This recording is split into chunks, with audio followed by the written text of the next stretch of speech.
මාතෘකාව තියාගන්න පුතේ ඔයගොල්ලෝ ආවර්තිත වගුව ගොඩ නැගීම ආවර්ත වගුව ගොඩ නැගීම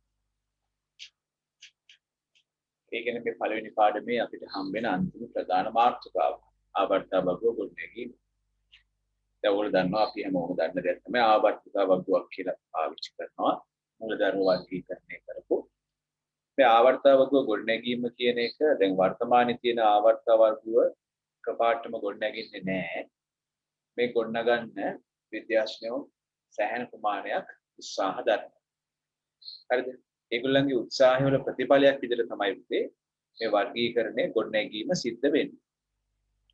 මේකේ අපි ගත්තාම වර්ගීකරණය පිළිබඳ ඉතිහාසය ගත්තාම ඉස්සෙල්ලාම ආවර්ත වගුව ගොඩ නැගීම සඳහා මූලික වෙච්ච විද්‍යාඥයෙක් තමයි ලැවෝසිය කියන විද්‍යාඥයා.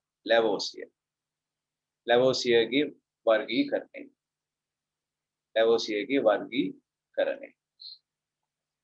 මේක හම්බ වෙන්නේ පුතේ 18 වන සියවසේ අගභාගයේ. 18 වන සියවසේ අගභාගයේදී වගේ තමයි ලැවෝසියගේ වර්ගීකරණය අපිට හම්බ වෙන්නේ. ලැවෝසියගේ වර්ගීකරණයෙන් පස්සේ ලිඛිත ඉතිහාසයේ සඳහන් වෙන වර්ගීකරණයක් තමයි පුතේ ඩෝබරයිනර්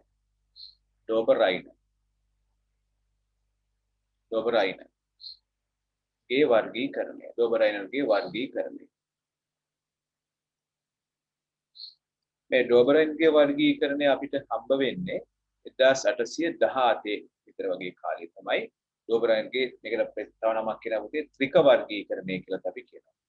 ත්‍රික වර්ගීකරණය කියලා කියනවා. ඒ කියන්නේ මුල් ද්‍රව්‍ය තුන බැගින් තමයි මේක වර්ගීකරණය සිද්ධ කරන්නේ.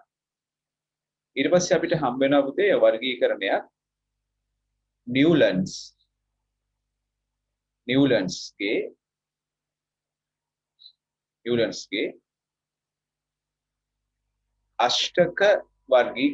අෂ්ටක වර්ගීකරණය. මේක හම්බ වෙන්නේ පුතේ 1864 වගේ වකවානුවේදී. මේක කියනවා සංගීතස්වර අෂ්ටකවලදී මෙන් සමාන ගුණ තියෙන මූලද්‍රව්‍ය 8කට වරක් හම්බ වෙනවා කියලා කියනවා. ඊට පස්සේ 1864න් පස්සේ අපිට හම්බ වෙන වර්ගීකරණයක් ඒක අපි කියනවා ලෝද මේය චක්‍ර වර්ගීකරණය. හරිද පුතේ? මේක හම්බ වෙන්නේ 1869 දී විතර වගේ තමයි මේ ලෝදමේය චක්‍ර වර්ගීකරණය හම්බ වෙන්නේ. පරමාණුක පරිමාව භාවිතා කරලා තමයි මේක ගොඩනගලා තියෙන්නේ. ඊට පස්සේ අපිට හම්බ වෙනවා පුතේ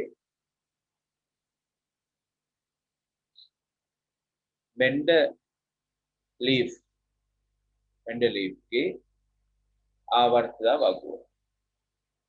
ආවර්තිත වගුව.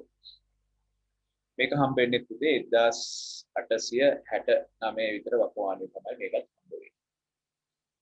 එතකොට දැන් මේ අතීතයේ ගත්ත මේ වර්ගීකරණ අතරින් විශේෂයෙන්ම පුතේ මේ පිළිගන්න පුළුවන් වර්ගීකරණයක් විතර අපි සලකන්නේ මෙන්න මේ වර්ගීකරණ දෙක. ලෝදමේයගේ චක්‍ර වර්ගීකරණයයි මෙන්ඩලීෆ්ගේ ආවර්ත වර්ගීකරණය තමයි අපි පිළිගන්න පුළුවන් වර්ගීකරණ විදියට අපි සලකන්නේ. තේරුණේ කීයද? හරි. අපි පොඩි නෝට් එකක් දාගමු මෙන්න මෙහෙම. ඔයගොල්ලෝ මාතෘකාව ලියවන්නේ ආවර්ත වගුව නැගීම කියන. හරි. ලියාගන්න.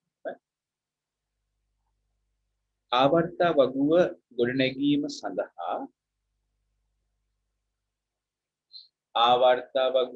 ගොඩනැගීම සඳහා අතීතයේදී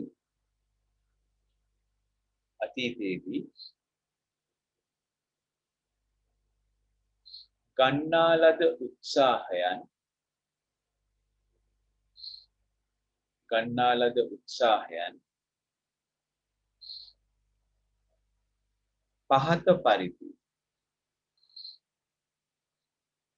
පහත පරිදි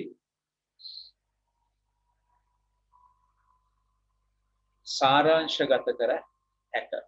පහත පරිදි සාරාංශගත කළ හැක. සාරාංශගත කළ හැක. right. ලියාගන්න තියෙන ටික එක ලැවෝසියගේ වර්ගීකරණය. ලැවෝසියගේ වර්ගීකරණය.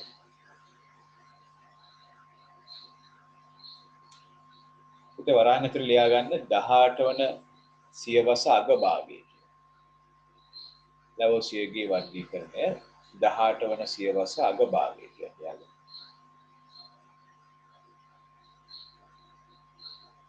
අංක 2 ඩෝබරයිනර්ගේ වර්ගීකරණය. ඩෝබරයිනර්ගේ වර්ගීකරණය එක හම්බ වෙන්නේ අපිට 1817 වකවානුවේ. ඒක ත්‍රික වර්ගීකරණය කියලා කියනවා. ත්‍රික වර්ගීකරණය කියලා කියනවා.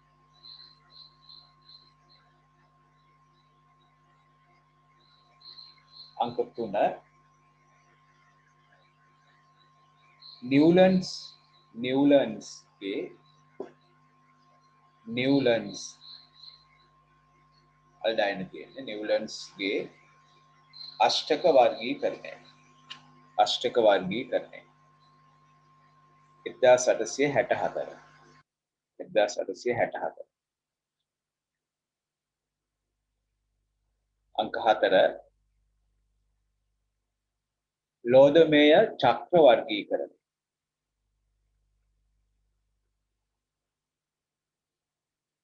ලෝධමේය චක්‍ර වර්ගීකරණය 1869.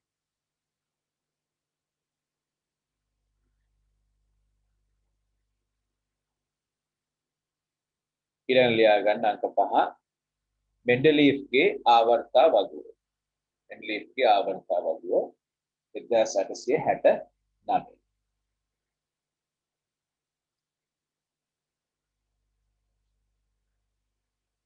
දැන් එයට ලියන්න. අතීතයේදී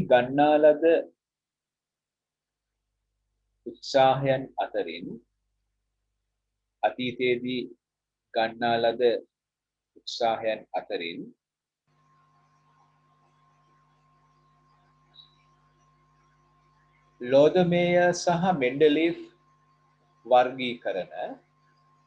ලෝධමේය සහ මෙන්ඩලීෆ් වර්ගීකරණ සාර්ථක වර්ගීකරණ ලෙස සැලකේ. සාර්ථක වර්ගීකරණ ලෙස සැලකේ.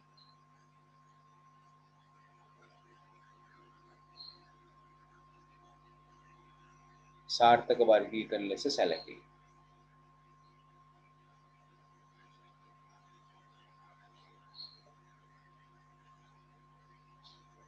මෙම වර්ගීකරණ දෙක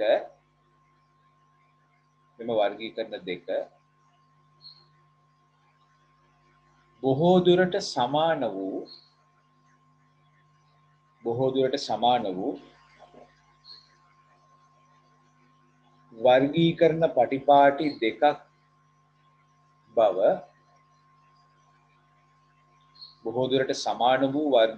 පටිපාටි දෙකක් බව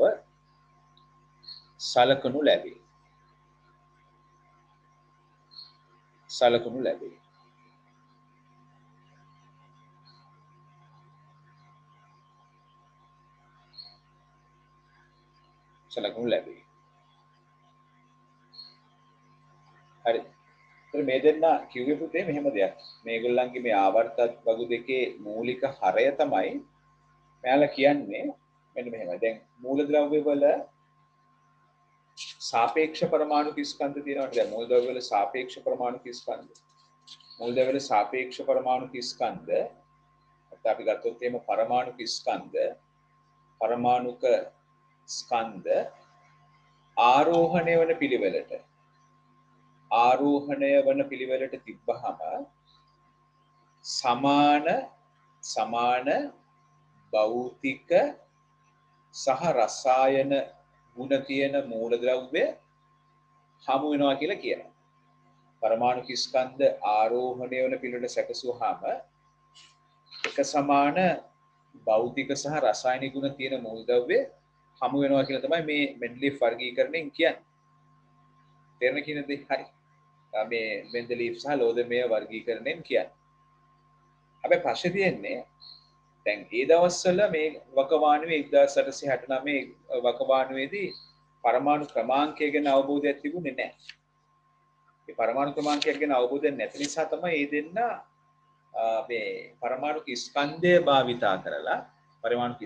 භාවිතා කරලා මේ විදිහට වර්ගීකරණයක් ඉදිරිපත් කළේ. ඇත්තටම මේ වෙනකොට මූලද්‍රව්‍ය තිබ්බෙත් කාගෙන 69ක් විතර වගේ ආගයක් තමයි තිබ්බේ. ඒ මූලද්‍රව්‍ය 69 වර්ගීකරණයේදී මේකේ යම් සාධනීය ගුණයක් තිබ්බා. හරිද? දැන් වර්තමානයේදී අපි නූතන වර්ගීකරණය ඉදිරිපත් කරලා තියෙන්නේ පරමාණු ක්‍රමාංකය මත නැත්නම් ඉලෙක්ට්‍රෝන වින්‍යාසය භාවිතා කරලා තමයි මේක ඉදිරිපත් කරලා තියෙන්නේ. හරිද? right ලියා ගන්න පුතේ එහෙම. මම ලියා ගන්න.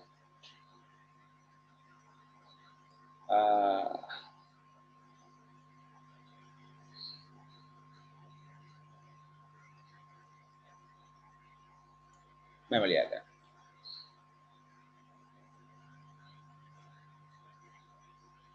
මෙන්ඩලිෆ් වර්ගීකරණය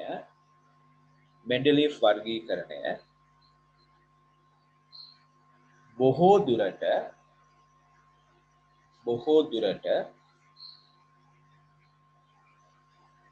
සාර්ථක වර්ගීකරණයක් වුවද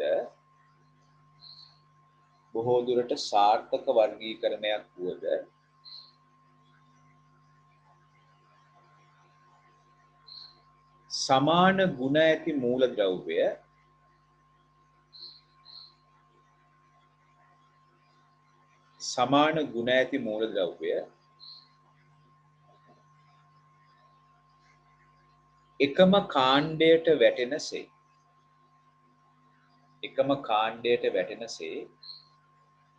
එකම කාණ්ඩයට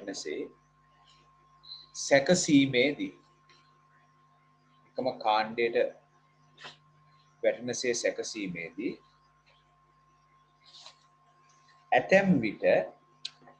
ඇතැම් විට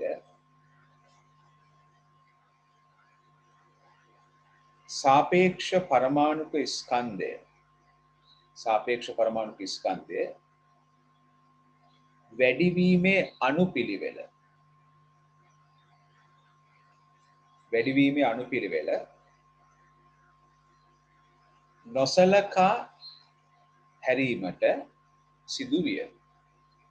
නොසලකා හැරීමට සිදුවිය.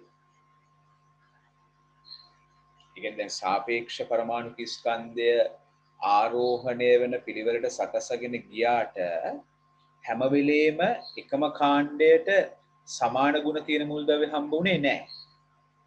ඒක නිසා පෙළක් අවස්ථාවල් තිබ්බා ඒගොල්ලෝ සාපේක්ෂ පරමාණුක ස්කන්ධය වැඩිවීම නොසලකා හැරලා ඒ මූලද්‍රව්‍ය එකම කාණ්ඩයට දාපු අවස්ථා තිබ්බා. ඒකයි මේ කියන්නේ. ඒතර එතනින් ගම්ම වෙච්ච දේ මොකද්ද? එතනින් ගම්ම වෙච්ච දේ තමයි පුතේ මේ මූලද්‍රව්‍ය වල විශේෂයෙන්ම රසායනික ගුණ රඳා පවතින්නේ සාපේක්ෂ පරමාණුක ස්කන්ධය මත නෙමෙයි වෙනත් මූලික සාධකයක් මත කියලා ඒගොල්ලෝ තේරුම් ගත්තා. හරිද? right. ලියාගන්න මෙහෙම. එම නිසා මූලද්‍රව්‍ය වල ගුණ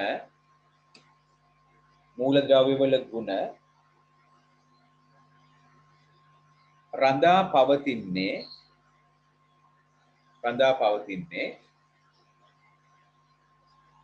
සාපේක්ෂ පරමාණුක ස්කන්ධය මත නොව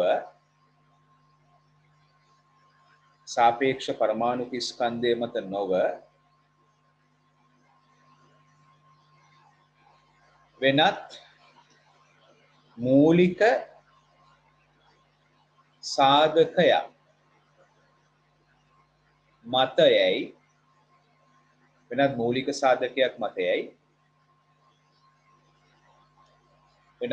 සාධකයක් මතයයි සිතීමට විද්‍යාඥයෝ විද්‍යාඥයෝ පෙළඹුණහ පෙළඹුණහ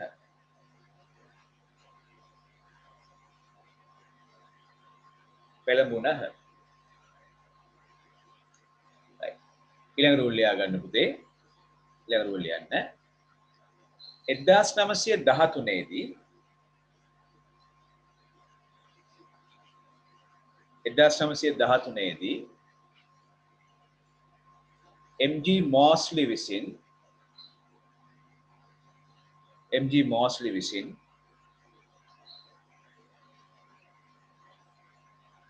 මූලද්‍රව්‍ය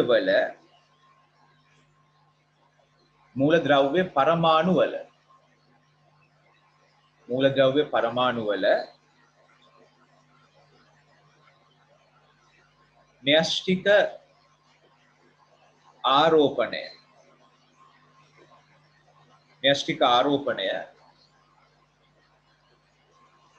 උන ලියන්න වරහන් ඇතුලේ පරමාණුක ක්‍රමාංකය සොයාගත් පසු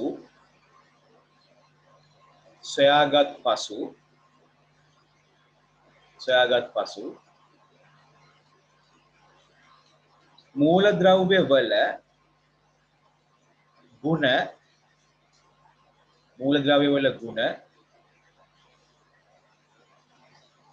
රඳා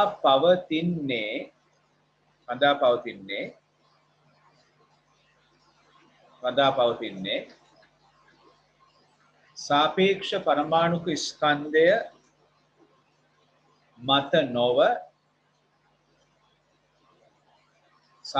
පරමාණුක ස්කන්ධය මත නොව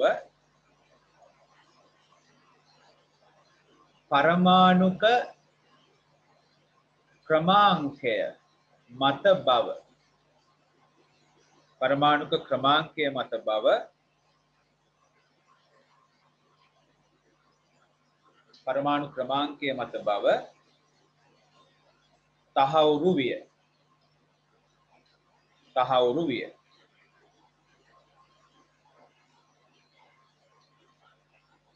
තහවුරු විය. ඒ අනුව මූලද්‍රව්‍ය වල ගුණ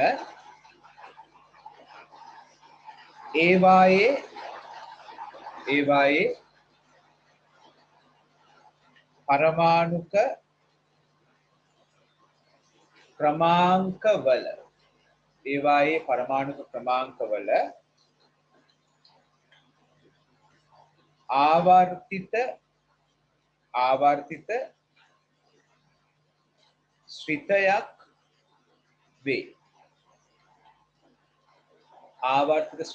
වේ යයි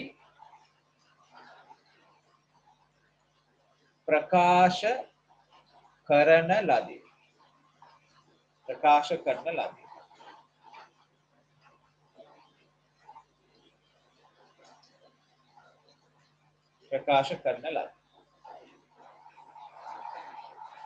ඊළඟ ලියා ගන්න. මේ කාලයේදීම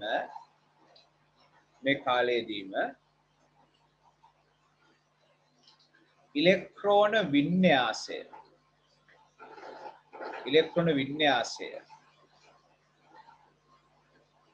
යන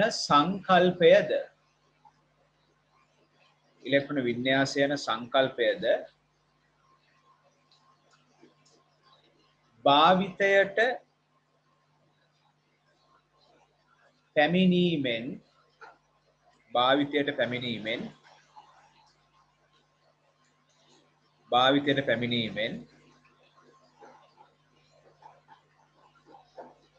පරමාණුක ක්‍රමාංකය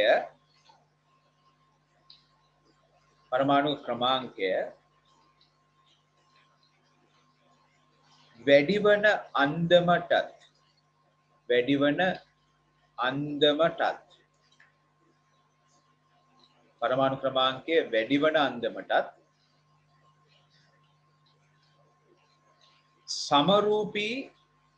समरूपी इलेक्ट्रॉनिक विन्यासය समरूपी इलेक्ट्रॉनिक विन्यासයක් ඇති මූලද්‍රව්‍ය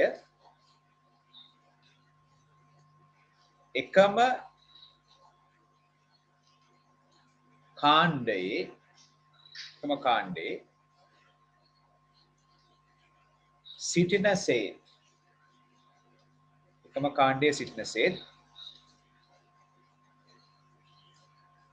කාණ්ඩයේ සිටිනසේ मूलद्रव्य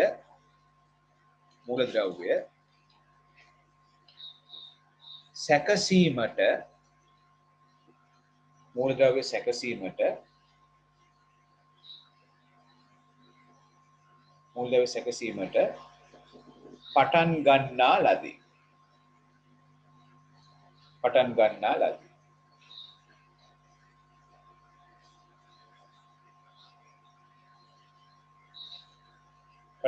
ලදී.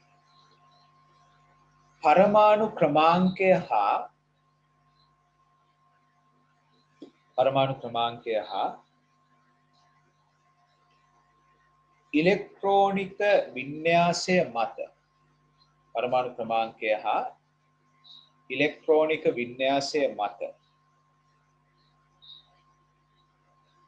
පදනම් වූ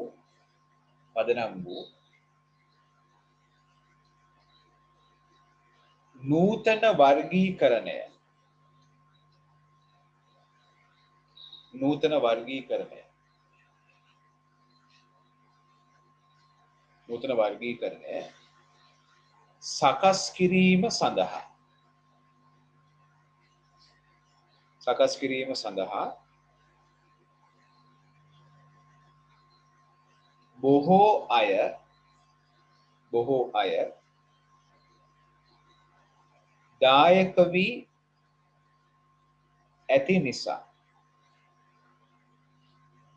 අය දායක වී ඇති නිසා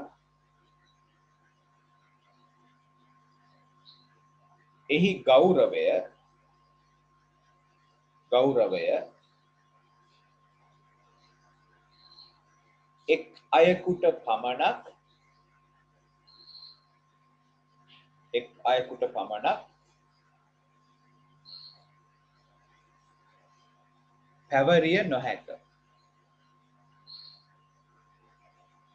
එක් අයෙකුට පමණක් පැවරිය නොහැක. right. දැන් ඔය තියෙන්නේ නූතන වර්ගීකරණය. පරමාණු ක්‍රමාංකය හා ඉලෙක්ට්‍රෝන වින්‍යාසය පදනම් කරගෙන ගොඩනගපු වර්ගීකරණය. ඔයගොල්ලන්ට තේරෙනවා මේක ඔයගොල්ලෝ දැකලා තියෙනවා මමත් ඔයගොල්ලන්ට ලොකු ෆෝකල වර්ගීකරණයක් දුන්නා A3 එකක්. පන්ති පටන් ගන්නකොට මතක ඇති. මෙතෙන්නේ නූතන වර්ගීකරණය. එතකොට අපිට මේක තවත් විදිහකින් මෙහෙම පෙන්නන්නත් පුළුවන් මේ තියෙන නූතන වර්ගීකරණය. හරිද? right. දැන් එතකොට මේ වර්ගීකරණය දිහා බැලුවාම ඔයගලන්ට පේනවා ඔයගොල්ලෝ දන්නවා දැනට මම දන්නවා ඔයගොල්ලෝ මේක මොනවද? මේකේ තියෙනවා ආවර්ත කියලා කොටසක් තියෙනවා නේ. ආවර්ත කියලා කොටසක් තියෙනවා. තව තියෙනවා මේකේ කාණ්ඩ කියලා කොටසක් තියෙනවා. බලන්න දැනට තියෙනවා මූලද්‍රව්‍ය ඔක්කොම මෙතන පෙන්නලා තියෙනවා 103කට ආසන්න ප්‍රමාණයක් තියෙනවා නේද මූලද්‍රව්‍ය මේ. දැනට 103කට වගේ මූලද්‍රව්‍ය ටිකක් වර්ගීකරණය කරලා තියෙනවා මේ ආවර්තා වගුව තුල. තේරුණා කියනද? හරි. right. එතකොට දැන් අපි කතා කරන්න තියෙන අපේ සිලබස් එකේ විතර මේ නූතන වර්ගීකරණය ගැන තමයි අපිට කතා කරන්න තියෙන්නේ.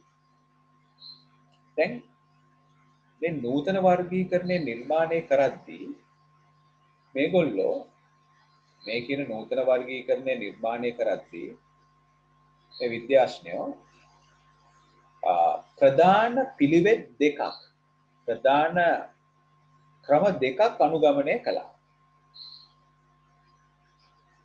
එක ක්‍රමයක් තමයි දැන් මූලද්‍රව්‍ය වල ඉලෙක්ට්‍රෝන වින්‍යාසය ලියලා දැන් අපි උදාහරණයක් ගමුකෝ ලිතියම් කියලා හිතන්නකෝ. එයාගේ පරමාණු ක්‍රමාංකය 3යිනේ 1s2 2s1. සෝඩියම්ගේ පරමාණු ක්‍රමාංකය 11යිනේ 1s2 2s2 2p6 3s1. Potassium की 19 1s2 2s2 2p6 3s2 3p6 4s1 ඒගොල්ලෝ කලේ මේ බාහිර උපශක්ති මට්ටමේ සමාන ඉලෙක්ට්‍රෝන තියෙන මූලද්‍රව්‍ය එකම කාණ්ඩේ එක යටින් ලිව්වා අන්න බාහිර උපශක්ති මට්ටමේ සමාන ඉලෙක්ට්‍රෝන තියෙන මූලද්‍රව්‍ය එකම කාණ්ඩේ එක යටින් ලිව්වා. ඊළඟ දෙවෙනියට ඒගොල්ලෝ ගත්ත උපකල්පනය තමයි දැන් බලන්නකො මේක දිහා බලන්නකො දැන් හයිට් ලිතියම්ගේ ශක්ති මට්ටම් දෙකයි තියෙන්නේ. ඊළඟට සෝඩියම්ගේ පළවෙනි ශක්ති මට්ටම, දෙවෙනි ශක්ති මට්ටම, තුන්වෙනි ශක්ති මට්ටම. ඒ කියන්නේ අලුත් ප්‍රධාන ශක්ති මට්ටමකට ඉලෙක්ට්‍රෝන අතුළු වෙනකොට අලුත් ආවර්තයකට මුල පිරුවා. එතන මේ ආවර්තාවකගේ පදනම ඕකයි. එකක් තමයි මොකද්ද?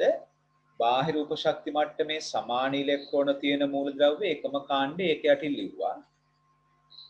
වින්‍යාසය ලියද්දී අලුත් ශක්ති මට්ටමකට ගමන් කරනකොට අලුත් ආවර්තයකට ඒක එකතු කළා.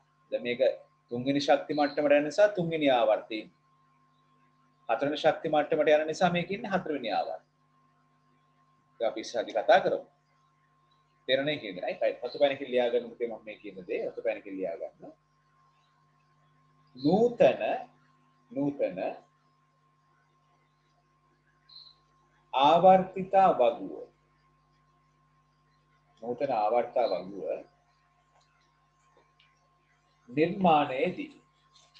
ආවර්තිතා වගුව නිර්මාණයේදී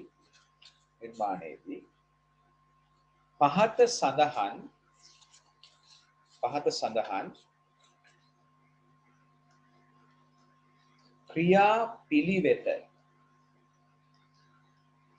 සඳහන් ක්‍රියාපිළිවෙත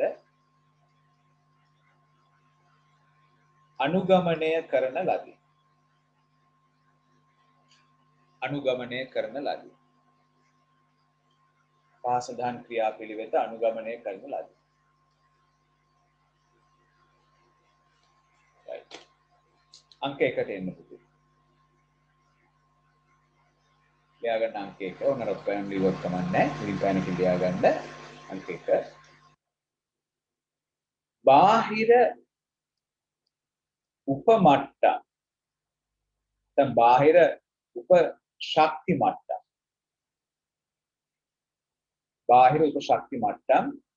වල සමාන ඉලෙක්ට්‍රෝන සංඛ්‍යා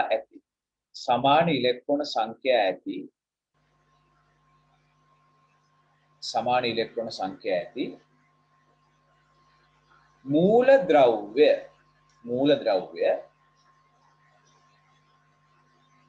මූලද්‍රව්‍ය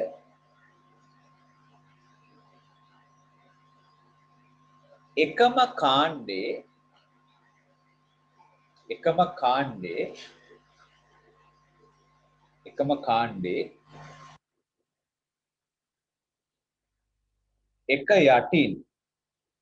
එක යටින් ලිවීම. එකම කාණ්ඩේ එක යටින් ලිවීම.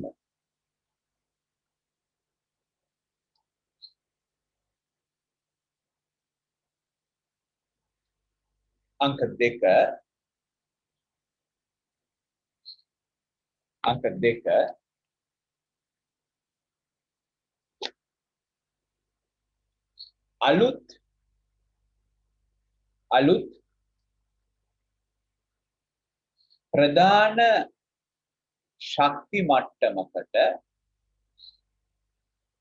අලුත් ප්‍රධාන ශක්ති මට්ටමකට ඉලෙක්ට්‍රෝන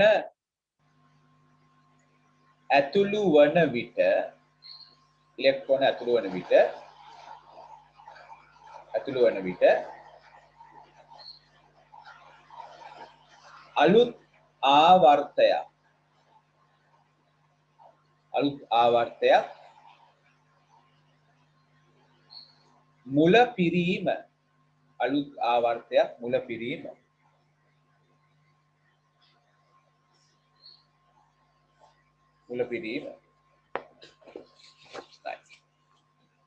දැන් එතකොට පුතේ ඔයගොල්ලෝ මේ මම පෙන්නන මෙන්න මේ ආවර්තා වගුව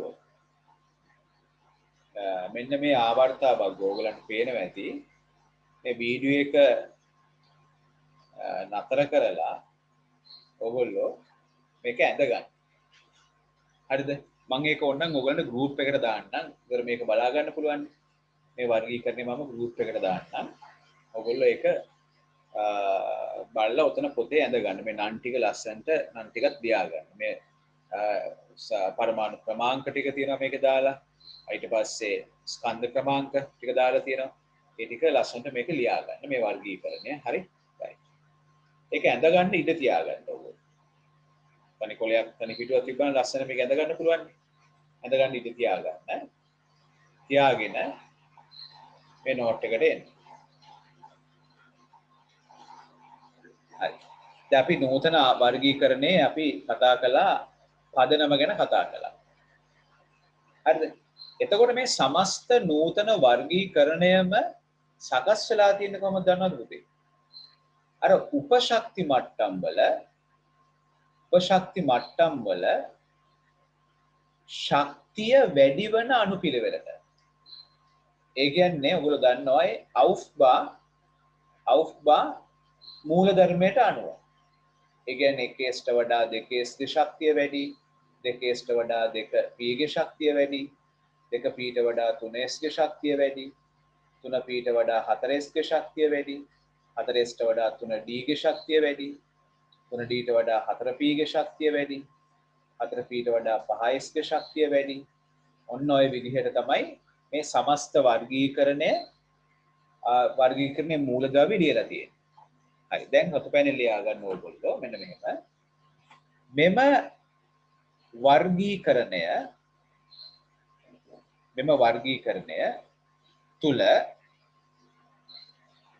වර්ගීකරණය තුල මූලද්‍රව්‍ය ලියා ඇත්තේ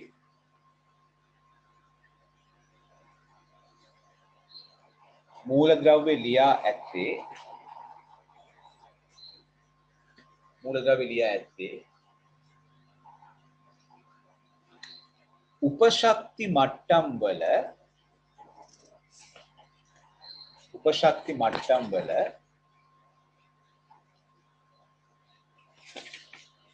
ශක්තිය වැඩිවන අනුපිළිවෙලටය. ශක්තිය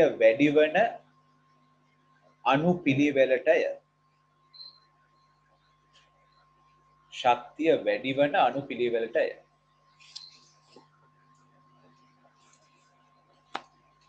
එනම් අවුෆ්බා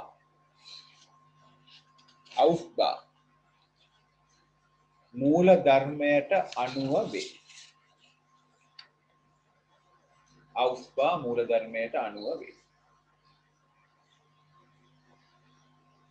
අපිට ලියලා පෙන්නන්න පුතේ මෙහෙම ලියා ගන්න. කේස්ට වඩා 2sගේ ශක්තිය වැඩි, ඊට වඩා 2pගේ ශක්තිය වැඩි, ඊට වඩා 3sගේ ශක්තිය වැඩි, ඊට වඩා 3pගේ වැඩි, ඊට වඩා 4sගේ වැඩි, ඊට වඩා 3dගේ වැඩි, ඊට වඩා 4pගේ වැඩි, ඊට වඩා 5sගේ වැඩි. මොනවද ලියා ගන්න?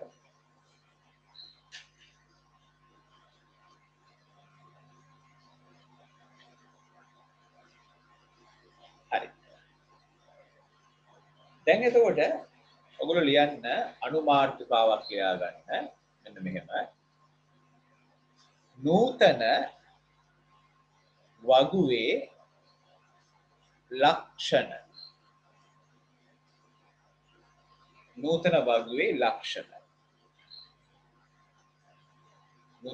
ලක්ෂණ. අපි පුතේ ඒක මේ අංක වශයෙන් ලියාගෙන යමු. මේ නූතන වර්ගයේ තියෙන ලක්ෂණ ටික අංක වශයෙන් ලියා ගමු දරුවෝ. අංක 1 දාන්න. අංක 1. දැන් මේ නූතන වර්ගීකරණය බ්ලොක්. නූතන වර්ගීකරණය බ්ලොක්. සිංහලෙන් කියනවා ගොනු. ගොනු 4කින් සමන්විතයි. මොනවාද S බ්ලොක්? අපි කියනවා S ගොනුව.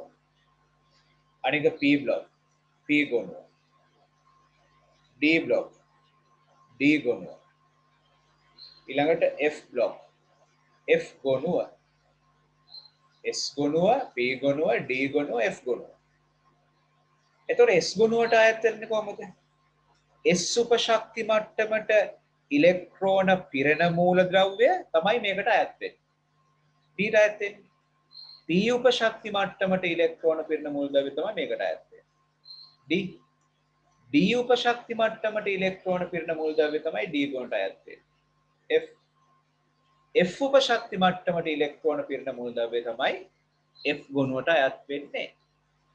ඒක අපි අර මූලික වර්ගීකරණ දැන් ඕගොල්ලෝ ඇඳගත්ත වර්ගීකරණය දිහා බලුවාම මේක පැහැදිලිවම පේනවා පුතේ. මේ තියෙන්නේ S බ්ලොක් එක. මේ තියෙන්නේ S ගොනුව. S ගොනුව. ඒතර මේ තියෙන්නේ පුතේ P ගොනුව. මේ තියෙන්නේ P ගොනුව. අයික වෙන පාටියෙන් දෙන්නම්. ඒක තියෙන්නේ P ගොනුව. මේ තියෙන්නේ P ගොනුව. මේ තියෙන්නේ P ගොනුව. හරි. ඊට පස්සේ තව පාටියෙන් දෙන්නම්කො මේක. මේ තියෙන්නේ පුතේ D ගොනුව. මේ තියෙන්නේ D ගොනුව. මේ D ගොනුව. D බ්ලොක් එක මේ. D බ්ලොක් එක. D බ්ලොක් එක මේ තියෙන්නේ. හරි. යටින් තියෙනවා වෙනම වර්ගීකරණය කරලා කවුද? F බ්ලොක් එක. මේ තියෙන්නේ F බ්ලොක් එක. F ගොනුව නේ. S බ්ලොක් එක. එතකොට S බ්ලොක් එක තියෙනවා. P බ්ලොක් එක තියෙනවා නේ. P බ්ලොක් එක තියෙනවා. යටින් තියෙනවා කවුද? F බ්ලොක් එක තියෙනවා නේ. එහෙනම් ප්‍රධාන ගොනු 4ක් තියෙනවා. හරිද? right. ලියා ගන්න අංක 1 දාලා ලියා ගන්න. ප්‍රධාන ගොනු වරහත ලියා ගන්න පුතේ බ්ලොක් 4ක ප්‍රධාන ගොනු 4ක මූලද්‍රව්‍ය වර්ග කර ඇත. ප්‍රධාන ගොනු 4ක මූලද්‍රව්‍ය වර්ග කර ඇත. මූලද්‍රව්‍ය වර්ග කර ඇත. හරි. ලියන්නේ යටතේ S ගොනුව. වරහන් ඇතුලේ S බ්ලොක්.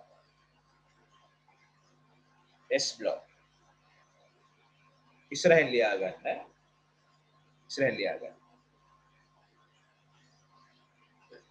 S උපශක්ති මට්ටමට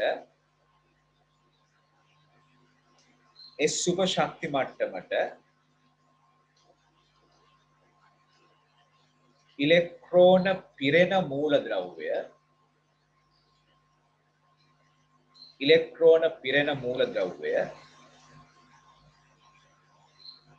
මෙයට අයත් වේ. ඉලෙක්ට්‍රෝන පිරෙන මූලද්‍රව්‍ය මෙයට අයත්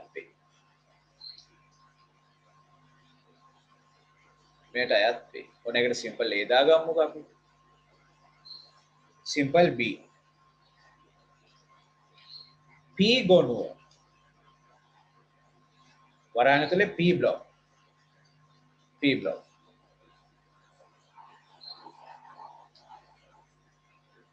ලියා ගන්න ඉස්සරහින් P උපශක්ති මට්ටමට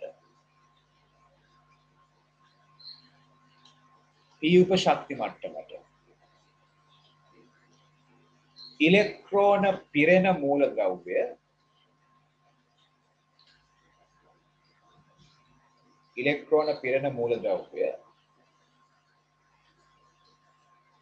මෙයට අයත් වේ.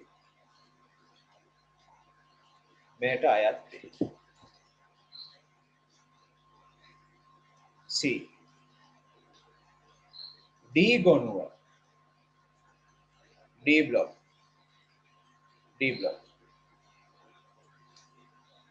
ලියන්න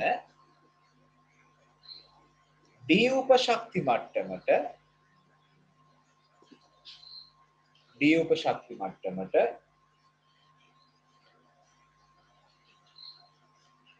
ඉලෙක්ට්‍රෝන පිරෙන මූලද්‍රව්‍ය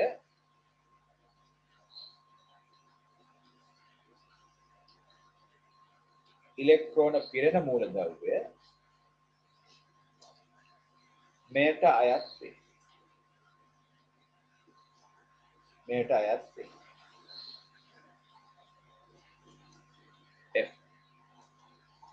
F ගොනුව E A B C D නේද? D F ගොනුව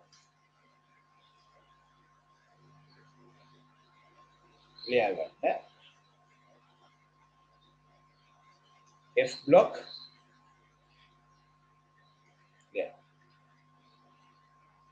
F උපශක්ති මට්ටමට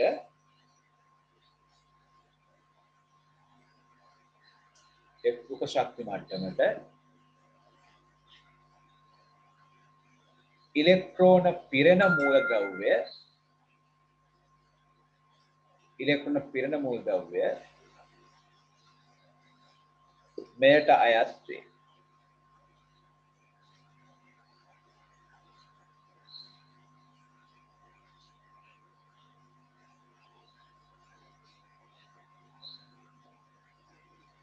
අයත් වේ. right. දැන් එතකොට ඔයගොල්ලෝ දන්නවා බ්ලොක්ස් ටික දන්නවා. හරිද?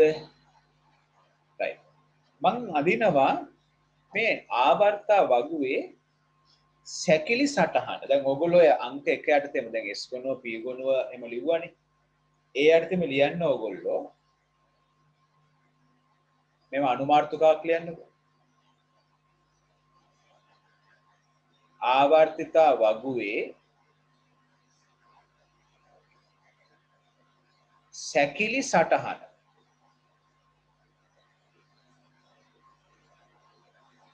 ආවර්තා වගුවේ සැකිලි සටහන.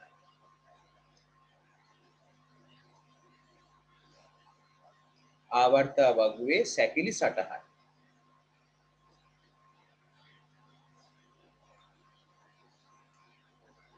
හරිද? right. දැන් මේ ආවර්තා වගුවේ සැකිලි සටහන ඇඳීමේදී අපි සැලකිලිමත් වෙන්න ඕනේ මෙන්න මෙහෙම. මේක අඳින විදිහක් තියෙනවා. හරි. ලේසි. නමුත් මේක අර සමස්ත ගැනම තේරුම් ගන්න පුළුවන් මෙන්න මෙහෙම ඕගොල්ලන්ට මම මේක ඇඳලා පෙන්නන්න. අපි කට්ටියම අඳිමු මෙන්න මෙහෙම බලා ගන්න ඉස්සෙල්ලාම. අපි කියන්නේ දැන් බ්ලොක්ස් 4ක් තියෙනවා කියලා. මෙන්න S බ්ලොක් එක. ඉස්සලා අඳින්නම්කෝ.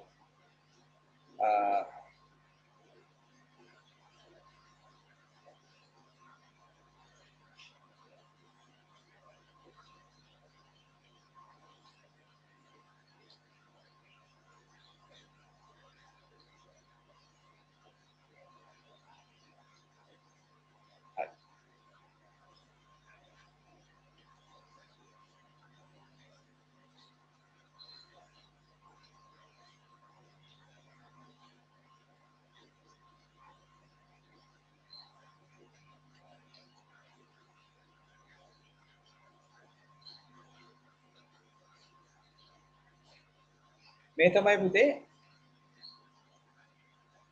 S බ්ලොක් එකේ සැකිල්ල. S බ්ලොක් එකේ සැකිල්ල. ඊළඟට තියෙනවා 1 2 3 4 5 6 7.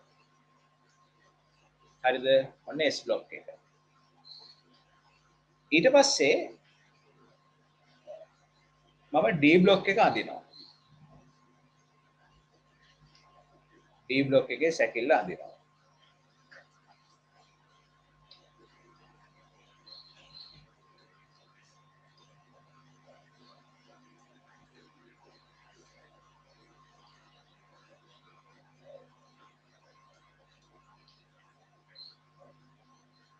මේ කොටු සමානව අඳින්න මගේ පොඩ වෙනස් වෙයි. 1යි 2යි 3යි 4යි 5යි 6යි 7යි 8යි 9යි 10යි 10යි මේ තියෙන්නේ පුතේ D බ්ලොක් එකේ D බ්ලොක් එක මේ තියෙන්නේ හරි ඊට පස්සේ අපි ගන්නවා P බ්ලොක් එක බලන්න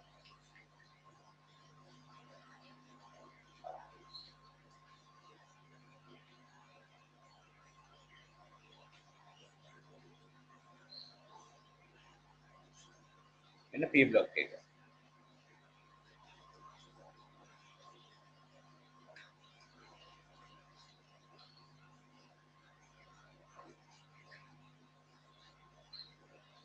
එකයි දෙකයි තුනයි හතරයි පහයි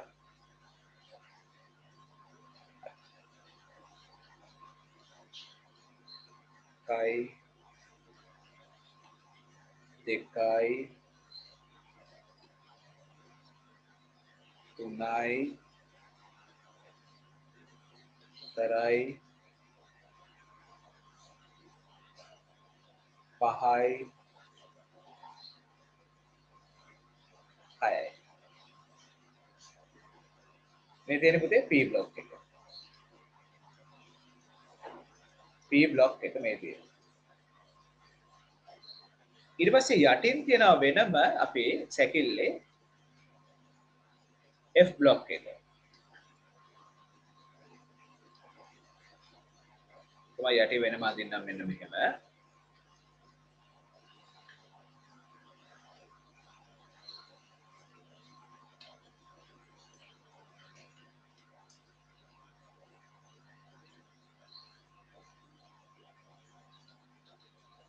එකයි දෙකයි තුනයි හතරයි පහයි හයයි හතයි අටයි නවයයි 10යි 11යි 12යි 13යි 14යි 14යි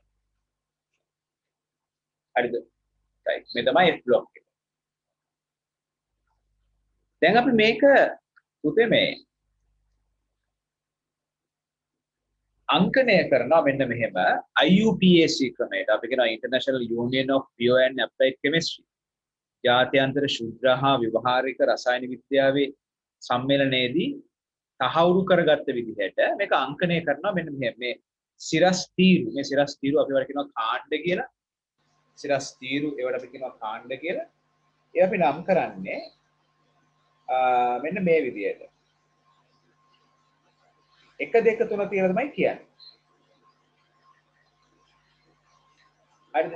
මේක නම් කරන්නේ 1 2 මෙතන 3 4 5 6 7 8 9 10 11 12 13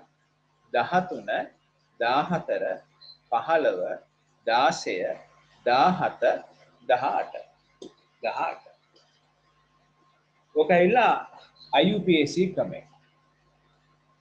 IUPAC ක්‍රමය තමයි ඔය. හරි. දැන් අපි මෙහෙම ගමුකෝ. ඔක පරණ ක්‍රමයට පුතේ අර්ධක් වන විදිහක් තියෙනවා. ඔක පරණ ක්‍රමයට අර්ධක් වොත් ඔය කාණ්ඩ අරාබි ක්‍රමයට අර්ධක් වන විදිහකුත් තියෙනවා. නමුත් දැන් වර්තමානයේ අපි කාණ්ඩ නැත්නම් සිරස් තීරු අපි අංකණය කරන්නේ ඔය විදිහට. එතකොට දැන් ඔයගලන්ට තේරෙනවද S ගොනුවේ තියෙන්නේ කාණ්ඩ දෙකයිනේ සිරස් තීරු දෙකයි තියෙන්නේ D ගොනුවේ කාණ්ඩ 10ක් තියෙනවා F ගොනුවේ කාණ්ඩ 6ක් තියෙනවා P ගොනුවේ කාණ්ඩ 6ක් තියෙනවා F ගොනුවේ කාණ්ඩ 14ක් තියෙනවා ඒක පදනම් වෙන්නේ දැන් S උපශක්ති මට්ටමට ඉලෙක්ට්‍රෝන උපරිම දෙකනේ පිරෙන්න පුළුවන් D ට උපරිම 10නේ පිරෙන්න පුළුවන්. P ට උපරිම 6නේ පිරෙන්න පුළුවන්. F ට උපරිම 14ක් පිරෙන්න පුළුවන්. අන්න ඒ මත තමයි කාණ්ඩ සංඛ්‍යාව පදනම් වෙන්නේ. හරි. අපි එක පස්සේ කතා කරමු. දැන් මේක ඇඳ ගන්න බලන්න ඕගොල්ලෝ. ඔය මාර්තුකාව ලියලා ආවර්තාවගේ සැකිලි සටහන කියලා දාලා මේක ඇඳ ගන්න පුතේ. ඔක ඇඳ ගන්න ඔය විදිහට.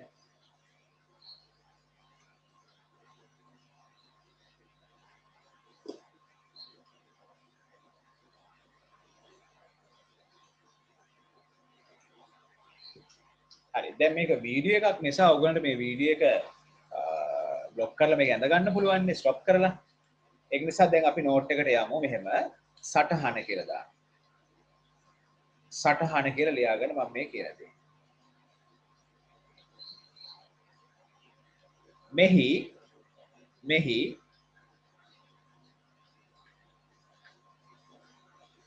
සිරස් තීරු හෙවත් කාණ්ඩ නම් කර ඇත්තේ සිරස් තීරු හෙවත් කාණ්ඩ නම් කර ඇත්තේ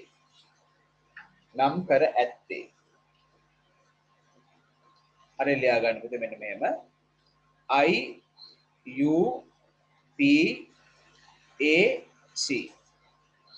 IUPAC අංකණය අනුව IUPAC අංකණය අනුව IUPAC අංකණය අනුව වේ. IUPAC අංකණය අනුව වේ. එනම්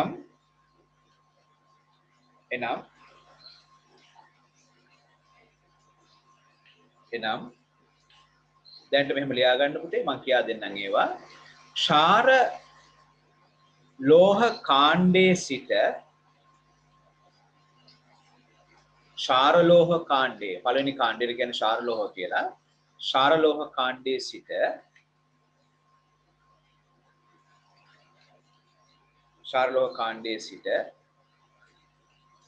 දකුණට ඇති කාණ්ඩවලින්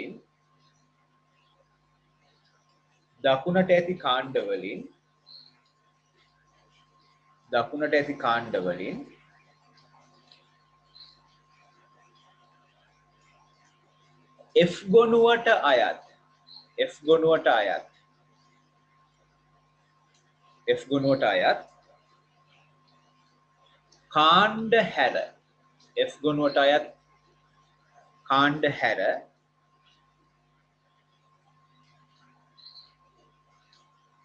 ඉතිරි කාණ්ඩ පිළිවෙලින්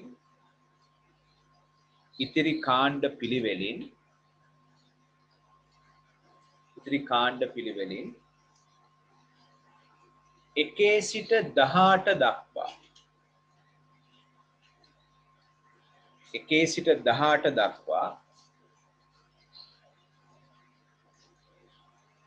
18 දක්වා ඇති අංක වලින්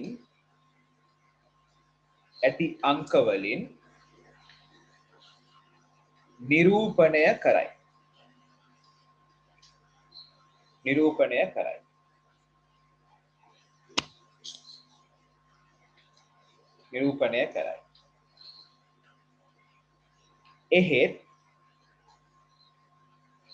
එහෙත් F ගොනුවට අයත්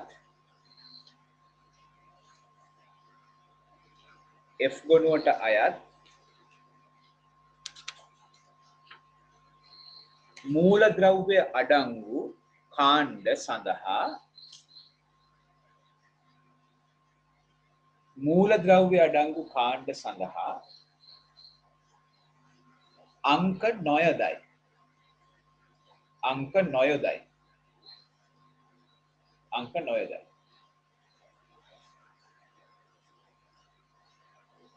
අංක නොයදයි. හරි. නමුත් දැන් අපි මේක මෙහෙම දානවත් එක්ක මේක තමයි හරි සම්මතේ.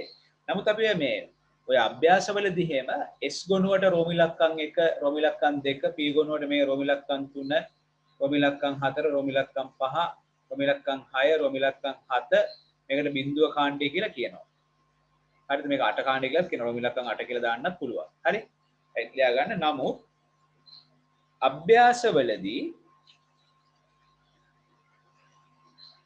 අභ්‍යාසවලදී S ගුණුවේ කාණ්ඩ දෙක S ගුණුවේ කාණ්ඩ දෙක S ගුණුවේ කාණ්ඩ දෙක කැපිටල් රෝම ඉලක්කම් 1 හා කැපිටල් රෝම ඉලක්කම් 2 ලෙසද කැපිටල් රෝම ඉලක්කම් 1 හා කැපිටල් රෝම ඉලක්කම් 2 ලෙසද P ගුණුවේ කාණ්ඩ 6 P ගුණුවේ කාණ්ඩ 6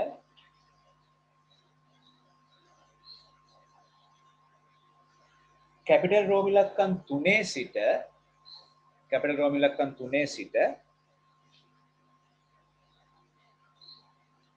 කැපිටල් රෝම ඉලක්කම් 8 හෝ බිඳුව දක්වා 8 හෝ බිඳුව දක්වා 8 හෝ බිඳුව දක්වා අංකණය කෙරේ. 8 හෝ බිඳුව දක්වා අංකණය කෙරේ. right. හරි. දැන් පුතේ ඔයගොල්ලෝ ලියා ගන්න අංක එන්න දෙකට ප්‍රධාන අංක දෙකට. දැන් එන්න ප්‍රධාන අංක දෙකට. ප්‍රධාන අංක දෙක දාලා ලියා ගන්න. ප්‍රධාන අංක දෙක දාලා ලියා ගන්න මම මේ කියන දේ. මූලද්‍රව්‍ය ගණනය මූලද්‍රව්‍ය ගණනය කියලා ලියා ගන්න ඕනේ. මූලද්‍රව්‍ය ගණනය.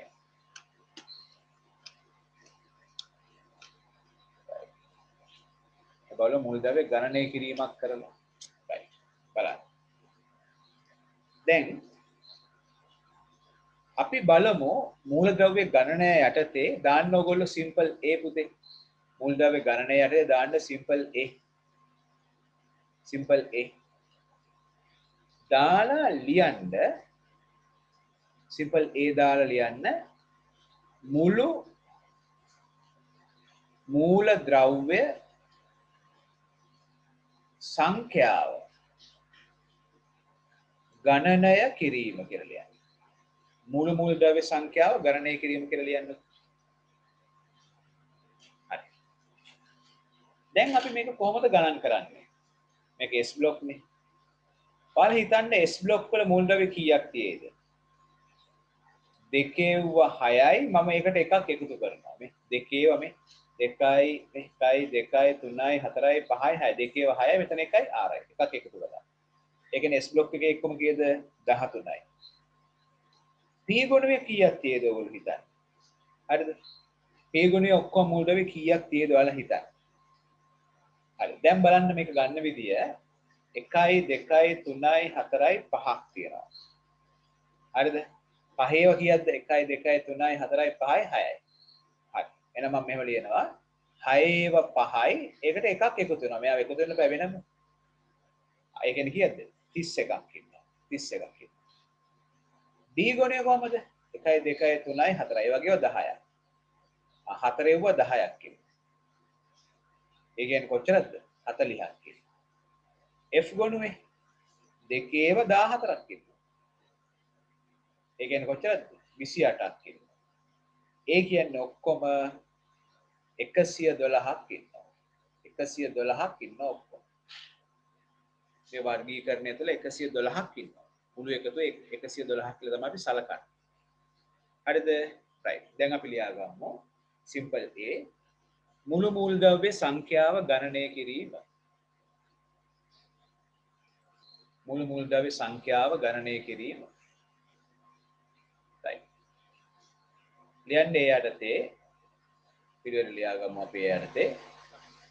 දැන් මෙව ලියන්න පුතේ. S ගොනුවේ මූලද්‍රව්‍ය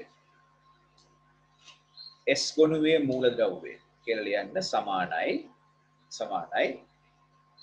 දෙක වැඩි කිරීම 6 ධන 1 සමානයි කීයද 13යි දෙක වැඩි කිරීම 6 ධන 1 13යි ඊළඟට ලියන්න P ගොනුවේ මූලද්‍රව්‍ය P ගොනුවේ මූලද්‍රව්‍ය 6 වැඩි කිරීම 5 ධන 1යි කීයද 31යි ඊළඟට D ගොනුවේ මූලද්‍රව්‍ය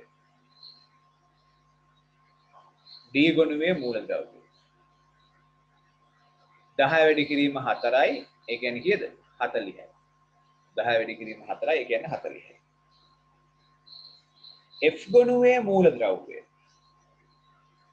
F ගොනුවේ මූලද්‍රව්‍ය ලියන්න පුතේ 14 වැඩි කිරීම 2යි ඒ කියන්නේ 28යි යටින් මුළු මූලද්‍රව්‍ය එකතුව කියලා දාලා ලියා ගන්න මූලද්‍රව්‍ය එකතුව කියලා දාලා ලියන්න 112 මූලද්‍රව්‍ය එකතුව කියලා දාලා ලියා ගන්න 112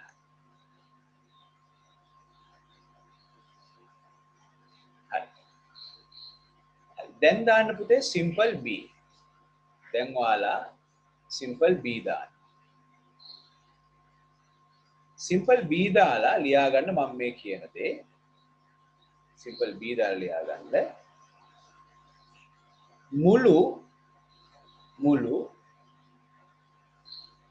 ලෝහ මූලද්‍රව්‍ය සංඛ්‍යාව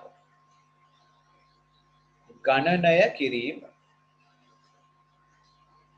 මුළු ලෝහ මූලද්‍රව්‍ය සංඛ්‍යාව ගණනය කිරීම හරි දැන් ඊට කලින් ඕගොල්ලෝ මේ ඔයාලගේ ඇඳ සැකිල්ල තියෙනවානේ P ගුණ P සැකිල්ල ගන්න හිතන්නකෝ P බ්ලොක් එකේ සැකිල්ල ගැන බලන්නකෝ අන්නේ සැකිල්ලේ මම මේ අදින පිය ගැට පෙළ වෙනින් පෑනකින් මෙන්න මෙහෙම අදින්න මෙන්න මෙහෙම මේක පාට කරන්නකෝ මේකට අපි කියනවා පිය ගැට පෙළක් කියලා මම අදින්නකෝ මං හේතුව කියා දෙන්න මෙන්න මේ පිය ගැට පෙළ අදින්න රයිට් ඔතේ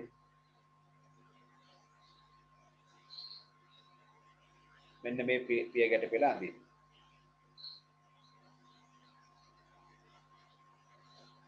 ඇඳලා මේ පැත්තට ඊතලයක් දාලා ලියා ගන්න දරුවෝ අලෝහ ඒතර වැරදි මතයක් කේ නිෂ්ක්‍රීය වායුව අපි අලෝහ විදිහට සලකන්නේ නැහැ දැන්ට අලෝහ කියලා සලක ලියන්නකො කමන්නේ අලෝහ කියලා ලියන්නකො මේ පැත්තට ඊතලයක් දාලා ලියා ගන්න ලෝහ ඒ කියන්නේ සැකිලි සටහනේ තියෙන පිය ගැට පෙළෙන් වම් පැත්තේ ඉන්න මූලද්‍රව්‍ය ලෝහ. වම් පැත්තේ ඉන්නේ ලෝහ. දකුණු පැත්තේ ඉන්නේ අලෝහ. හරිද? හරි. දැන් ගෙන ආයි බලමු මුළු ලෝහ මූලද්‍රව්‍ය සංඛ්‍යාව. කොහොමද ගන්න? පුතේ S ගුණයේ ඉන්නේ ඔක්කොම ලෝහ. S ගුණයේ ඉන්න 13ක් ලෝහ. ලියන්න එපා. එතකොට P ගුණයේ ඉන්නේ කවුද? කීයද? ගණන් කරලා බලමු 1 2 3 4 5 6 7 8 9 10යි. අපි ගුණයේ ලෝහ 10යි. වරහන් ඇතුළේ ලියමු පියගට පෙළෙන් වම්පස මූලද්‍රව්‍ය. D ගුණයේ ඔක්කොම ලෝහ. F ගුණයේ ඔක්කොම ලෝහ. දැන් මුළු එකතුව කීයද ලෝහ ගත්තොත් එහෙම 91යි. 91යි. හරිද? right ලියා ගන්න. S ගුණයේ මූලද්‍රව්‍ය සමානයි 13යි කියලා දාන්න. S ගුණයේ මූලද්‍රව්‍ය සමානයි 13යි. ඊළඟ රූලේ P ගුණයේ මූලද්‍රව්‍ය සමානයි 10යි. සමානයි 10යි. ඉස්සරහින් වරහණක් කරලා ලියා ගන්න.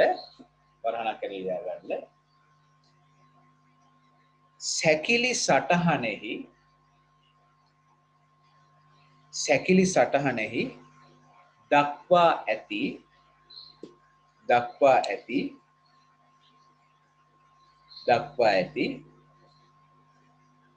පියගැට පෙලින් වම්පස පිහිටි මූලද්‍රව්‍ය. වම්පස පිහිටි මූලද්‍රව්‍ය. right. ඊළඟට D බ්ලොක් එකේ ලියාගන්න. D ගොනුවේ මූලද්‍රව්‍ය සමානයි 40යි. D ගොනුවේ මූලද්‍රව්‍ය සමානයි 40යි. ඊළඟට F ගොනුවේ මූලද්‍රව්‍ය සමානයි 28යි. 28යි. පිරක් ගහලා ලියාගන්න. මුළු ලෝහ එකතුව සමානයි කියන පුතේ 91යි. 91යි.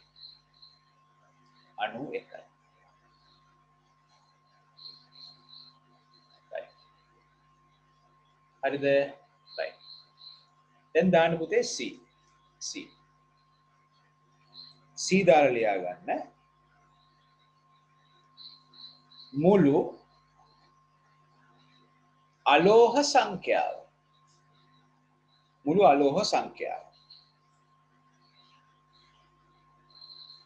මුළු අලෝහ සංඛ්‍යාව.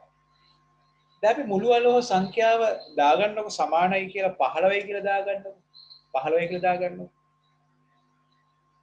එතකොට මුළු අලෝහ සංඛ්‍යාව කොහොමද ගණන් කරේ? 15 ආවේ කොහොමද? මෙන්න බලන්න. 1 2 3 4 5 6 7 8 9 10 11 12 13 14 15.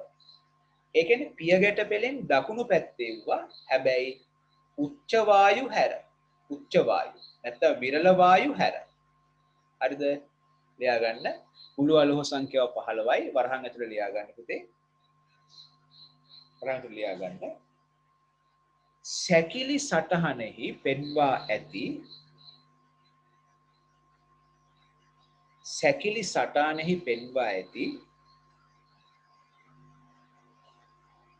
පියගැට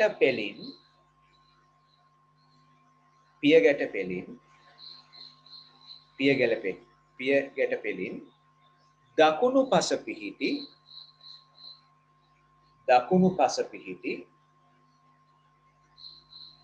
උච්ච වායු හැර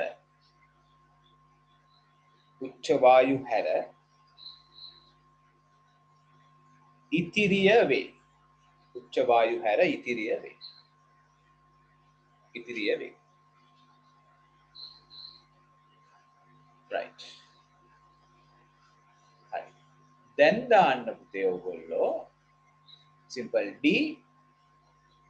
D දාලා ලියා ගන්න.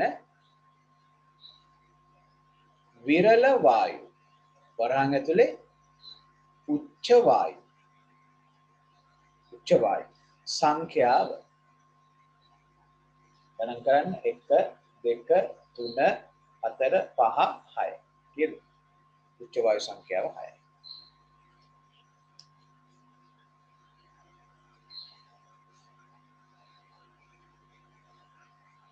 උච්ච වායු සංඛ්‍යාව 6යි. හරිද පුතේ? right. දැන් අපි මෙහෙම වැඩක් කරමු. දාන්න E. simple E දාන්න. දැන් ලියා ගන්න මෙහෙම.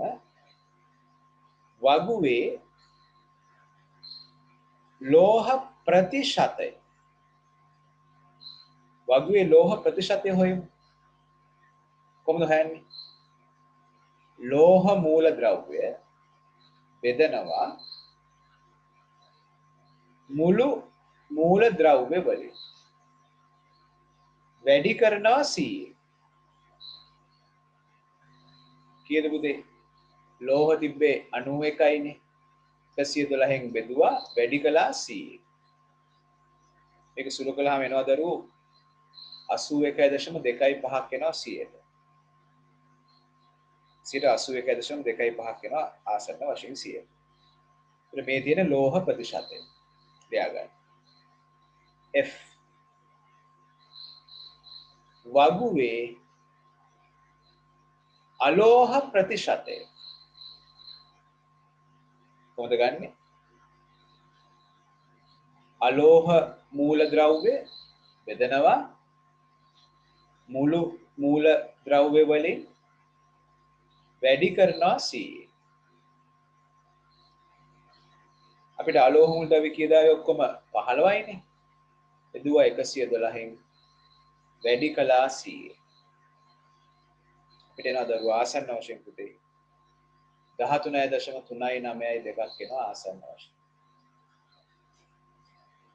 ත්‍රෝගන් තේරෙනවා ලෝහ ප්‍රතිශතය තමයි මේකේ වැඩි. අලෝහ ප්‍රතිශතයට වඩා ලෝහ ප්‍රතිශතය තමයි මේකේ වැඩි.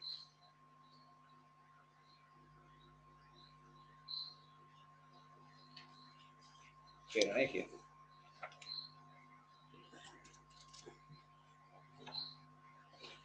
හරිද? දැන් අපි මෙතෙන්දී පොඩි වැරදි වැටහීමක් ගන්න නිසා අපි මේකේ පොඩි නෝට් එකක් දාගමු මෙන්න මේකට. දැන් අර අපි අර දැන් නෝට් කියලා දාන්නකො මම මේ කියන දේ. නෝට් කියලා දාලා ලියා ගන්නකො දැන් අපි අර 18 වෙනි කාණ්ඩේ බින්දුනි කාණ්ඩේ උච්ච වායු අපි ගත්තේ නෑනේ පුතේ අලෝහවත් ලෝහවත් ගණයට ගත්තේ නෑනේ. අලෝහ කියලා ගත්තේ නෑනේ.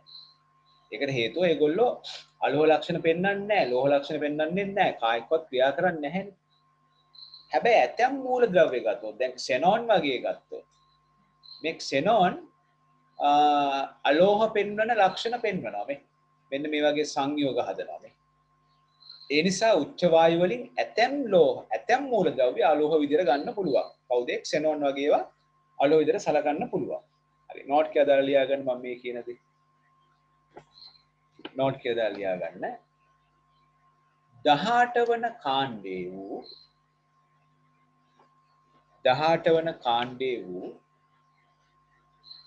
මූලද්‍රව්‍ය වන විරල වායු හෙවත් උච්ච වායුන්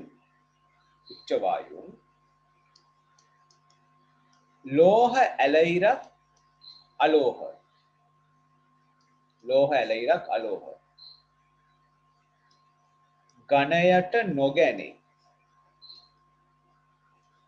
ගණයට නොගැනේ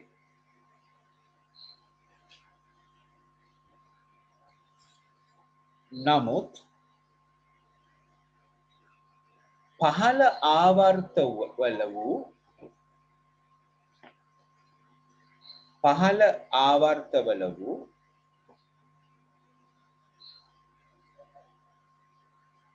ඇතැම් මූලද්‍රව්‍ය විශේෂ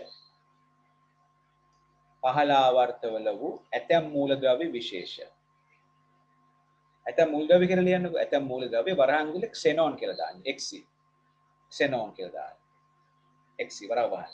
විශේෂ තත්ත්ව යටතේදී